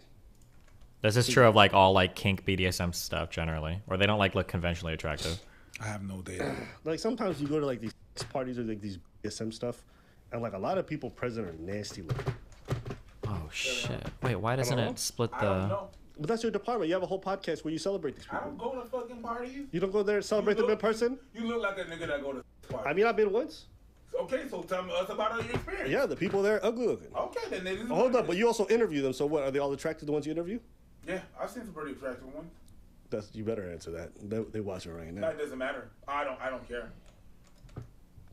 All this to say, it's just something I noticed from like the polyamorous world. It seems like that people who are really into it and like advocating for it always told the people I'd never want to be in a polyamorous relationship. Hey, I think it works. It's kind of like going to a nudist beach. I have no But data. maybe I'm wrong. Maybe you guys in the comments feel differently. You know what I'm saying? I just noticed Set every time I filter. look at You these can set the people, I splitter notice a to lot of filter, septum but I rings. want I notice want shaved these to side mix. heads. I notice a lot of colorful hair. Still intact. You know what I'm saying? Like it's just little I have things you these notice. 8 lanes, and I want to make 4 I lanes. could be wrong. I could be wrong. I'm a pretty average dude myself, so I fit in that boat. God damn, yeah. You're saying. How did you feel about me swiping no and then us bringing you back? Yo, low key, it was kind of like a little heart attack. I was like, what's going on? So what makes you open to the situation? I'm never done it before. I've been like in your guys' position. I've been in the couple getting the girl, but Oh, I've never man. been like the girl like with the couple. This is an open relationship, but no niggas allowed. We're gonna mix up here. This is gonna be It depends. hard. Everybody got their rules. We can figure it Most out. of them are saying no niggas allowed. I wouldn't say that. Yeah. Yeah. Tell us about your experience. It's not mine. I haven't done that. But most of the dudes who say they're open to open relationships, even when they come to the girls, is like, you can invite another girl. You can't be bringing in another dude. Because guys view it differently. Guys see another dude roll to the bedroom, and they're like, oh, we going to devour this person like she a piece of meat. And you do that with your homies on a bitch you don't like. If that's your girl, that's the woman that you actually love and care for. You're not trying to turn it into a Bang Bros video. To be like discarded and y'all busting all over her back and shit. The reason why a lot of guys will do a lot of guys will say things like, it's not cheating if she makes up with a girl, or like, I'd be open but only with another girl. The reason why guys do that, I think, actually stems from insecurity. It's because you don't ever compare yourself to another woman, but you would compare yourself to another man. I think that's the issue. I think that's why guys are generally like a lot of guys will like, if you tell them like, oh God, your girlfriend made out with another chick, like a lot of guys are like, oh cool, that's hot, right? They don't even think about it because there's no competition, right? I think even if I were to stretch that to the extreme even, I bet that, this would be hard to prove, but I bet that if your girlfriend dumped you and she went with a girl instead of a guy, I bet that would feel better for a lot of people. Because you'd be like, oh, fuck, what am I going to do? You know? She dated a woman. I can't compete with that. I'm not a woman. Whereas if she goes to another guy, you're like, oh, fuck, wasn't I good enough? Is he more masculine? Does he have a bigger dick? Does he have, like, there's like that competition or whatever that that goes on in your head, I think. This feels like a gross simplification. Nope, it's just me pointing out your coat. One day you'll realize it, but maybe not.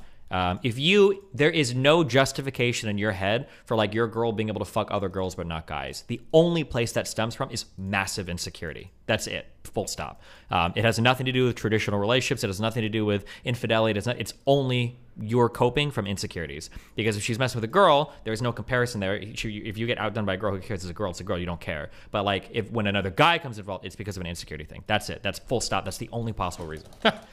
Like, sorry, that's just the reality of it. Like, you can be mad, but I don't really care. I'm not gonna argue with you.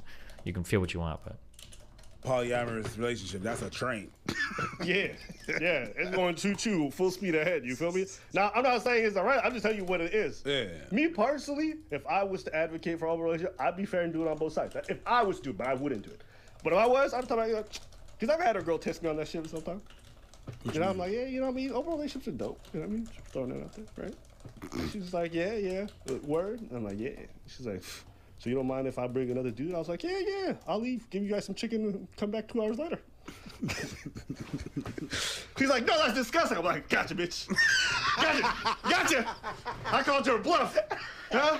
You thought I was gonna swerve? No, full speed ahead. Let's see who turns first. And she did. Guys. Gotcha, bitch. Gotcha. You thought you was gonna play me? Go ahead, get 10 dicks. I know you don't actually want them. Yeah. See? You just talking wash. Yeah. Sometimes you gotta call their bluff. Yeah. You gotta put a condom on the table and you say like, y'all go have some fun. I'm gonna go watch a movie, get some popcorn, maybe say. Women are also more insecure if their boyfriend gets fucked by a man than if he gets fucked by a woman, even though men aren't competition for women. How does that happen then? Women feeling bad because men get fucked isn't an insecurity thing for the woman. A lot of women are, there's like a lot of like, I'll call it homophobia, but there's getting fucked is seen as a feminine thing, or messing with a dick is seen as a feminine thing. So if there's a guy that's like bisexual, or if there's a guy that's getting fucked by other guys, then in your mind that man is now seen as feminine. That's the issue. That's why women don't like it when some women don't like it when men are bisexual or gay, is because they're viewing them now as being effeminate. But the opposite is not true for lesbian relationships. A woman being a dyke or going down another woman or being a lesbo or whatever is not like, that doesn't make her less of a woman in most people's eyes. That's just the way that we tend to view gay relationships in the United States.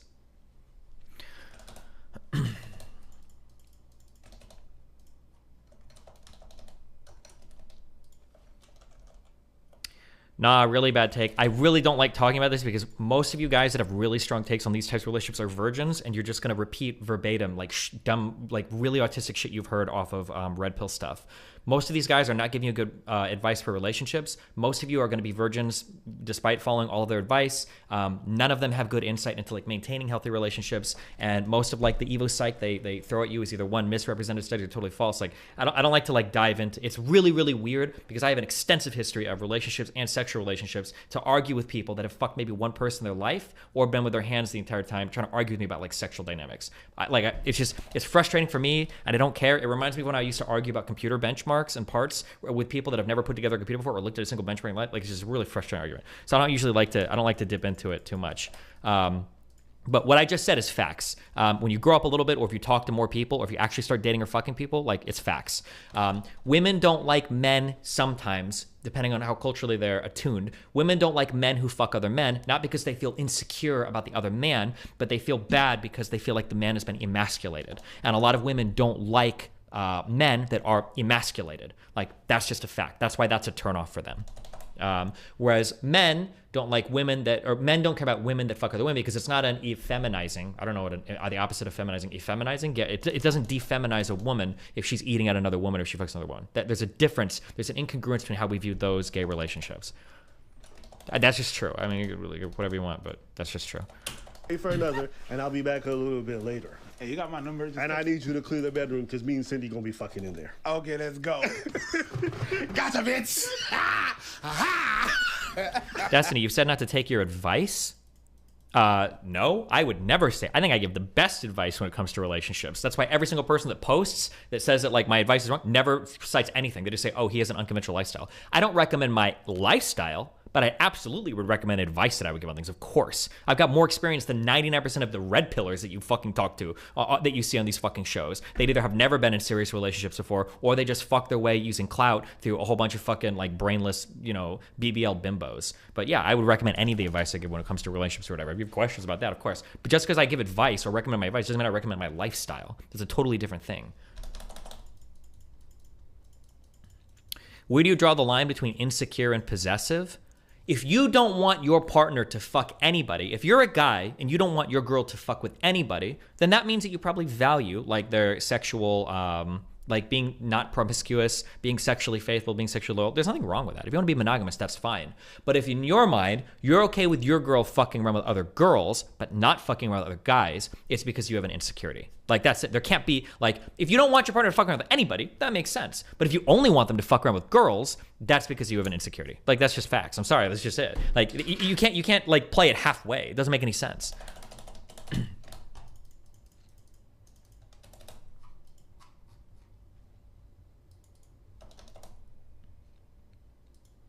Unironically, where is the limit or difference between insecurity and boundaries or preferences in your opinion? You'd have to do a really deep introspective guide to figure that out. But like, there's probably like a certain level, there's probably a normal level of insecurity that's like baked into humans that's probably okay. But like, insecurity is like usually like tainted as like a negative word. But I mean, there's gonna be like a normal level of possessiveness or whatever that we have over other people, right? That's why I think that's why I would say like 98% of like people or 99% of people should tend towards monogamous relationships, because we have like a normal possessiveness or a normal like desire of, I don't want to say ownership, but like commitment, like singular commitment to partners. That's just like a normal baked in part of the human experience. I think that's how we do relationships typically.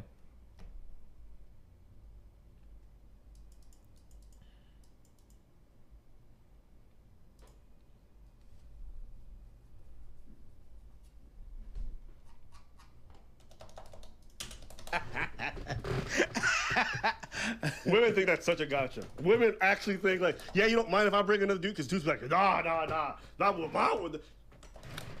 Call their bluff. Bring another bitch. Call their bluff. Bring another motherfucker. And now that I'm single, like I kind of want to experiment and be more open-minded and see what I really like. So I have a partner. We've been together for 8 years, and we're open. I think that normal dating I don't know, I haven't really felt like I've hit a stride here, so I think that like, I'm the kind of person like I'll try anything once, so the more the merrier, you know? I like doing everything, I guess. I just like doing what the world has to offer. Ooh, this girl is dead inside. Poor thing. What happened to you? Yeah, I feel bad for her. What happened? Wait, what? the more the merrier, you know? I like doing everything, I guess. I just like doing what the world has to offer. Ooh, this girl is dead inside. I don't know how you can tell that, Poor but thing. okay. What happened to you? Look at her face. Yeah, I mean, she could just be nervous because she's on a YouTube show. I mean, but okay. I feel like there's a little bit of projection going on here, but. What happened? Yeah, I feel bad. It's not even a whoa. Like some shit happened. You know what I mean? 1, 2, 3. 1, 2. Sorry. You get. Sorry, she got some. Sorry, my bad. I was Gotcha, bitch! Yeah, you did. I got caught. I was like, that's a lot of titty meat. That's a lot. Shout outs to her. Nice. So what do you do for a living? The main goal is I want to be like a school psychologist for foster kids. Yeah, so I'm really excited to be almost done. Cool. We have foster kids. Oh, so you can be the psychologist and we can fuck you on the side. That's so weird and complicated. That's fucking Foster weird. kids with the woman you have an open relationship with, and she also is a psychologist. I don't see how you saw the appeal in that. Yeah, that's really weird. But shout out to them for being foster parents. I'm a comedian. You gotta do a joke. Come on. Oh my gosh. Have you ever seen those like guys born after 2000 who wear those like shirts that say Reagan Bush 84? When I went to college, I definitely saw a lot of them, and it was like, okay, I don't think you know anything about what 84 was like. Yeah. I think you just want to virtue signal, like, hey, I hate poor gay people. And I think that we should treat those guys who wear those shirts the same way that we treat like 16-year-old girls who wear AC/DC shirts. So like, if you see Bruh, whenever Hassan fans try to do stand-up, it makes me cringe so fucking hard. Okay. That was, I don't know what that joke was, but okay. And it's okay. Okay. You trying, you 1, learning. 2, 3, 4. So I support it. 1, 2, Hopefully 3, you 4. get good. YouTube was not the place to try out that joke. Oh God, I need 2 lanes of separation. Because that setup punchline was non-existent. You know those guys that were like born after the 2000s, like they wear those Reagan Bush shirts? Like, so I was going to university at one time and I saw one of those guys wearing that shirt. And like I said, hey, Obama did it better. And he was like, shut your bush up. I generally agree with most of your prescriptions on relationships, but am I supposed to take your word when you delve into Evo Psych to explain people's preferences? I don't ever delve into Evo Psych to explain people's preferences. I'm usually appealing to like a hefty amount of anecdotal experience and just like talking to a lot of people generally. I think you can use Evo Psych to make literally any argument you want. I would never rely on Evo Psych. As soon as somebody starts making Evo Psych arguments, probably they don't have much experience. That's generally my takeaway on things. And that was a better joke. And that was a better joke. But the thing is, whenever you say to someone, hey, oh shit, when someone tells you, hey, you're a comedian, do a joke, your answer should be no. Probably true. No, we're not doing that. What do you do for a living? You work in a bank, open a bank account. It's not the time and place, right? Same. I'm not gonna lie, when people ask me what I do, I say I'm a singer. And they're like, sing for me. I'm like, shoo-be-doop-doop-doo, yay, girl. Girl, tell me fellas. Can you describe an example of poor Evo Psych argument destiny? Like all of them. Like the hardcore obsession of like women only want resources, so one man can lock down 15 women if he can provide the resources because women are just resource-seeking, like just like weird shit like that. It's like Evo Psych backs all this. But like when you look into the real world, like nobody does these relationships. These are like exceedingly rare. This is just not. It doesn't map onto reality at all. So yeah.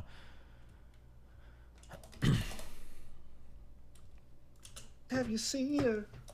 It must have been 5 minutes ago. That's good, yeah. Girl.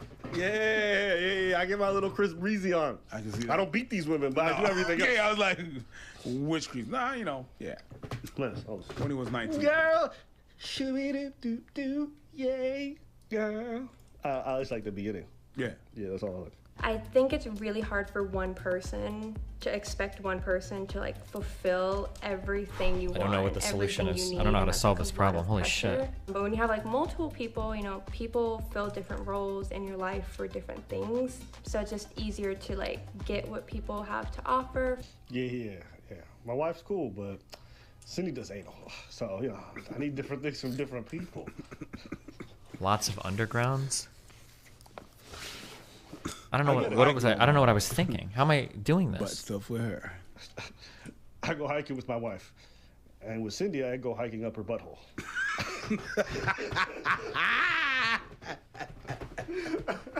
Doom, doom, doom, doom, doom, doom, doom, doom. That's what it looks like when it's lubed up. He's like, yeah. There's a breeze in the power. Yeah, you could park a whole Cliff Bar in there. Oh, wait, hold on. Let's... Might come out a little extra brown. Let's carry on. Hey, it's already brown when it goes in. What can brown do for you? That's UPS. I got a package. Yeah.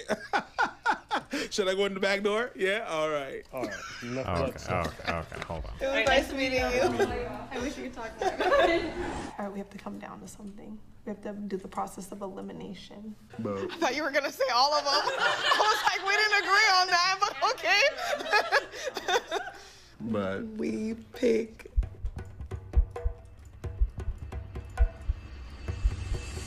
Yummy. Let's go on a date. This is gonna look disgusting by the time I finish this. Holy shit. Do we hug? No. This is some crime against humanity shit going on right here. Nice meeting you. That was it? Okay. Oh shit, hold on.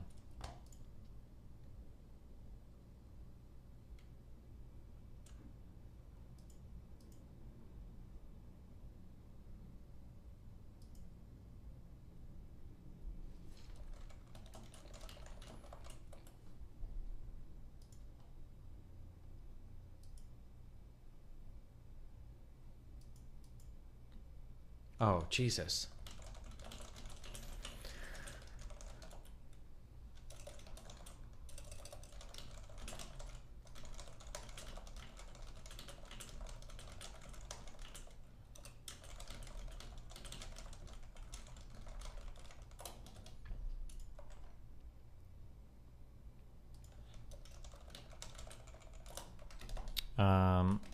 Okay. Boom, boom, boom.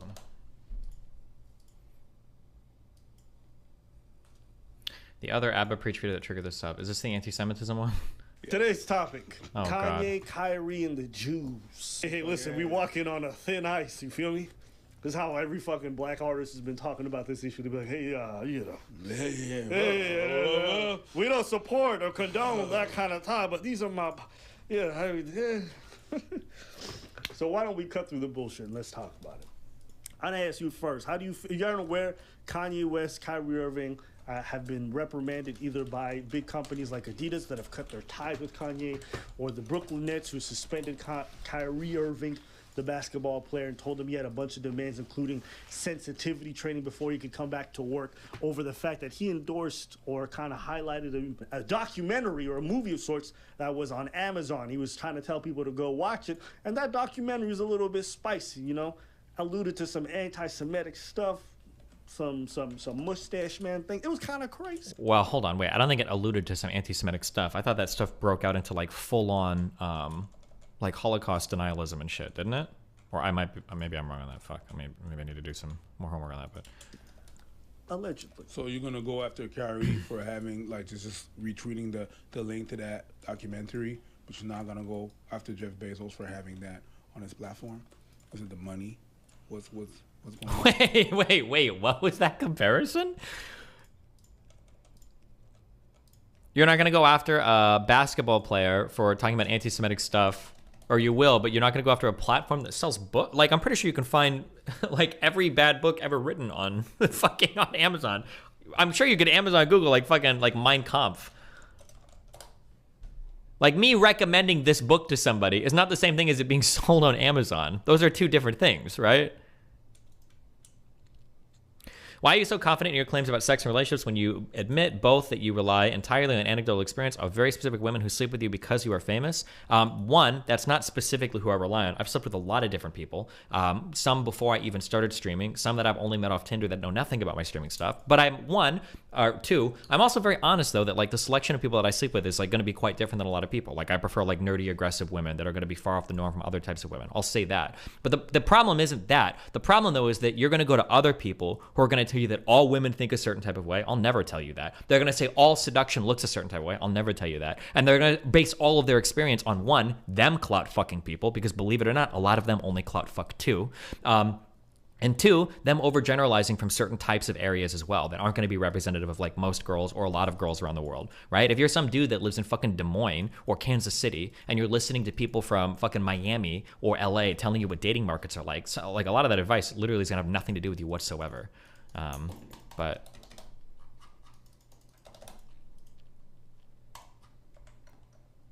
listen, you do what you want, okay? Like, knock yourself out. Believe what you want. Huh? Hold on. I asked him a question. Huh? You're not gonna go after the actual platform that this thing is on, that you're against? You're gonna go after the player? Huh? Nah, speak up, I didn't hear. Yeah, that's it. The 6 things that you have to do to go back to, I think that's a bit much. That's me, that's a bit much. That's a bit much. The second thing, if I talk about Kanye, whatever, Kanye, whether you like Kanye or not, who you think is a coon or whatever, Jesus. I'm gonna say this. Adidas, you severed your ties with Kanye, but you're still gonna sell the Yeezys.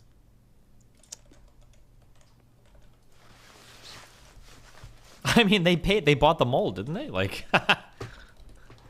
I am not having none of it. None.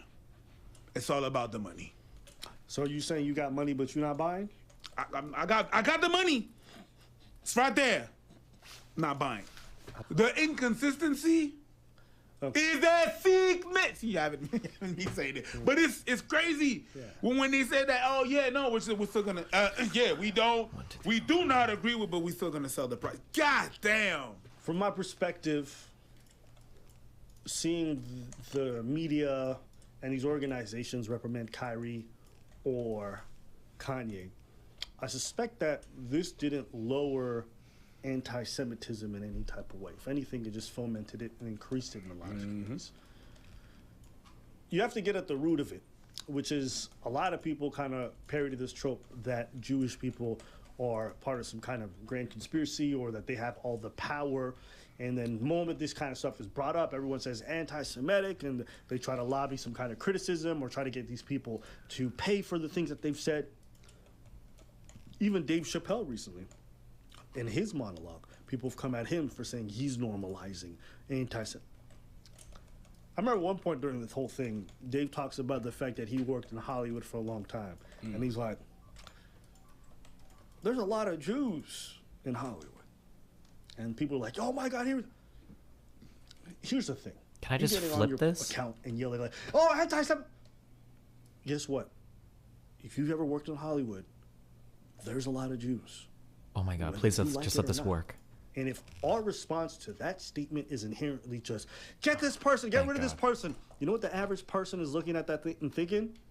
Did they say a lie? Because if they didn't, why are you trying to cancel them or trying to get them reprimanded? So instead of always turning to immediately just being like, oh, anti-Semitic, why don't you do the smart thing, which is just demystify the reasons why Jewish folks may be overrepresented in positions of leadership in Hollywood, or demystify the reason why Biden's cabinet is like 50% Jewish. Like, even though these are such a small population, is that even true? The only time we see them represented in media I have no idea if it's is true when or they're at the upper echelons of society. That's generally how we internalize Jewish people. The thing I'm trying to get at is, as a black person, the only time we ever heard about Jewish people was either like when they were running some company or when they were referenced in rap songs or hip-hop music videos. If you're walking through the street and you meet a Jewish person, you might not even know they're Jewish because they just represent as white presenting. The only time you really internalize someone's Jewish is when you hear about them achieving things. Right? It's not like Asians. I see Asians at my corner store. I see them in the streets. They're visible. They're on the buses with me. I don't know when I'm next to a Jewish person. So my only media interpretation of Jewish people is in positions of power or in rap songs being spoken about very poorly. Get me? And as someone who's digested hip-hop, all I ever heard since the 90s is like, these niggas are stealing our money, these niggas are doing that, the Jewish people control us, right? That is all I ever heard. And then I look and I got Biden's cabinet that's 50% Jewish. That's all you're seeing from a media perspective. So that's where folks have to come in and demystify the reason why. Because right now, I don't know why. Because if you don't, we're still going to see what it is. We just won't know why it's there. You get what I'm trying to say? And to just draw a quick parallel, black people are overrepresented when it comes to crime in North America. If someone says, yo, black people commit a lot of crime, and you're racist. You got to do the extra step and be like, the reason why they're so overrepresented is due to cultural, socioeconomic issues, poverty. Then you demystify it so you understand, okay, once you remove a lot of these factors, actually the crime rate drops significantly until the point where it's like not that different from. Here's something that is true, okay? And I actually linked to somebody who really studied Jewish history and was a scholar of such. And they talk about the fact that during the 50s and the 60s, the people who were either the co-owners or owners of a lot of the record labels, okay, were Jewish people. And these were people who were signing these people to exploitative deals, where they're either stealing their money, stealing. I don't know. I just don't have the history to talk about this. But I think the Tree of Logic come on, and she had a lot to say. I think she did about this. That like, if you worked in the record label business, you fucked over everybody. And the idea that like Jewish people were doing it, like that was like a rare thing, is, according to her at least, was just super not true. That apparently there were a lot of examples of like black people that become famous record label owners, and they fucked over all of their talent and everything too. I don't know. I can't speak to the truth of that, but I know that when she was on, she had a lot to say on that. Out of the cuts of their artists and basically going through the process where they were taking advantage of black people in these positions. Now, if you understand the history of black folks in North America, there's a lot of exploitation where they feel a lot of the wealth that black people generated has been siphoned out of the community. And when you constantly see media representation of Jewish people and stealing those, as well as historical context that makes that shit true, you can understand why there's a bit of a negative sentiment and animosity. Like, this might surprise y'all, but most black people did not give a fuck about Kanye's comments about Jewish people. They didn't really care about what Kyrie did, because their relationship with the Jewish people was like, oh yeah, that shit sounds true. So until you demystify that, most black people are not gonna care. And then you punish these people, whether you feel it's justified or not, they're just gonna build that animosity even further. So this is why I'm trying to say the dialogue needs to be a bit better. We're talking about the music and Jewish people, and it's crazy. There's a bunch of bars. I remember when I was listening to the Fugees. You know the Fugees was big for me, right? That's the first time I saw some Haitian people being well represented and being proud to be Haitian and stuff like that. Now, before that era, it was not good to be black or to be like Haitian, even like whatever. And I remember I used to be underrated. Now I take Heinz, make my shit constipated. I'm more concentrated. So on my day off with David Sonnenberg, I play golf. Everything is a reference to a CEO of Sony and this and that. Once upon a criminal, Mazel Tov. Problem with human, before I'm black, I'm first human. I protect the right like Frederick Douglass with the slave. Like it was always, if you listen to hip hop, there's always a reference. Yep. And saying, well, there's a lot, there's a lot of Jews in this life. There's a lot of black people in a lot of industries, right? No, fuck it. There's a lot of people in rap. That's racist. Okay. There's a lot of people in the NFL. That's racist. There's a lot of black people in track and field. None of this is racist and what's good. We could say that. When we talk about white people, but though we could say, well, white people in a position of power. Yeah, that's bad. But the other overrepresentation we can't really talk about. And then when we do, because we want to question, we just want to question. We can't do that. It's just it's not. You have to understand how weird it sounds, guys. Is that true though? What? That they just. I do agree that it's gotten a lot of the racism conversations we've had in this country just fucking suck. That is true. We like too much racism in the U.S. is framed only as like white versus everybody, and I think that's really hampered our ability to have intelligent conversations about racism and stuff. Like that's just really hard to do. Just want to question. Because if we being honest, let me put on my little, you know what I mean? And I got the hat on, okay? If I'm being honest, a lot of people are not just being like, well, I'm quite inquisitive. Some of them being like, yo, listen, bro, how you feel about the Illuminati? Because the Jews run this shit. Yeah, I heard that thing as well. Yeah. Yeah, I heard. I know you like it halal, but you going about to like it kosher too, motherfucker. Yeah, you about to get it. I understand that, but it's like we can't even. There's no. You can't maneuver this thing. You can't maneuver or ask because you're always walking on eggshells, that's sus. Whether you want a question or you're like, that's... The minute you talk about something, then you get X'd. That's weird. And you know how they say, like, hey, if you want to know who's oppressing you, just say who you can't comment about or make check fun of. who you can't talk about. Man, we can't talk about y'all. I mean, we also Like can't say you the talk N-word. about us. I don't know if black people are oppressing us, right? We can't. But not even state of fact. You're gonna be classified. It's sus. Are you trying to say you feel oppressed by the Jews? Nope. Not me. I don't have that deep of a curiosity about this group of people. I don't. It's not something I really research or take an interest in. I'm just telling you what I've heard through my peripheries pretty much my entire life growing up. And so that's why I wasn't surprised by any of these comments, because this sounded like a lot of the shit I was hearing in hip-hop pretty much my whole life. Yeah. And so, yeah, my suggestion is just that when it comes to this conversation, because you're looking at two communities that are coming from a place of, like, damage and extreme hurt, right? You have the Jewish people dealing with their Holocaust and, you know, anti-Semitism throughout the world. You got black folks who are dealing with, you know, Jim Crow and exploitation and through the media industry. And that's just in the U.S. You know, but in the world, I'm saying US. what you're saying, the Jim Crow and everything stuff, that's in the U.S. But you have the apartheid, you have a lot of other things going on throughout the world. So you got your thing, we got our thing. Yeah, you know, so all this to say, I think a bit of demystifying in regards to why things are in the place that they are. Like I drew the comparison with black crime or whatever it is.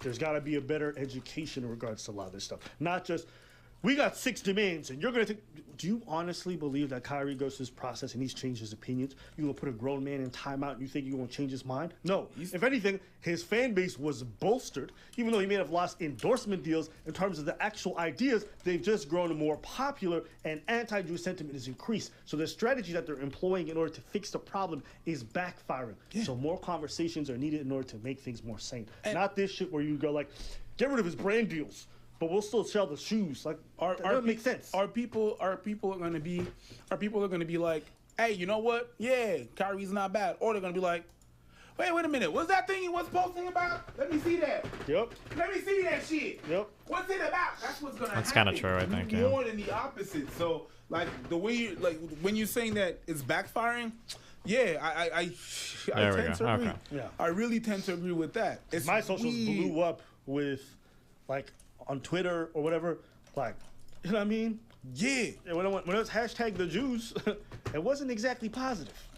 I mean, you know what I mean? When they were talking about Facebook, it wasn't exactly the greatest thing. So when I'm seeing this, I'm like, I think it's backfiring. Just my thoughts. Is it a couple of Jewish people that care, or most Jewish people don't? Like, they're like, man, that's not. No, they care. The Jewish people? Jewish people are like genuinely worried. I think a lot of Jewish people are probably feeling kind of weird right now. Because there's a lot of weird shit. It wouldn't surprise me if a lot of Jewish people are like, there's a lot of weird shit going on right now, guys. Feels a little bit strange. A little more strange than it used to. Yeah. There's a lot of that weird anti-Semitic shit that's getting pretty popular. But, okay. All right. Tomorrow The great lie we tell ourselves. I'll probably watch this. We'll do more stuff tomorrow. Sorry, I got Thanksgiving coming up and all that shit today. Short stream today. I love you guys. It's been fun. Be careful. We're going to cappuccino. I'll be back tomorrow. Peace out. Have a happy Thanksgiving. Spend it with your family, you fucking nerds. Bye.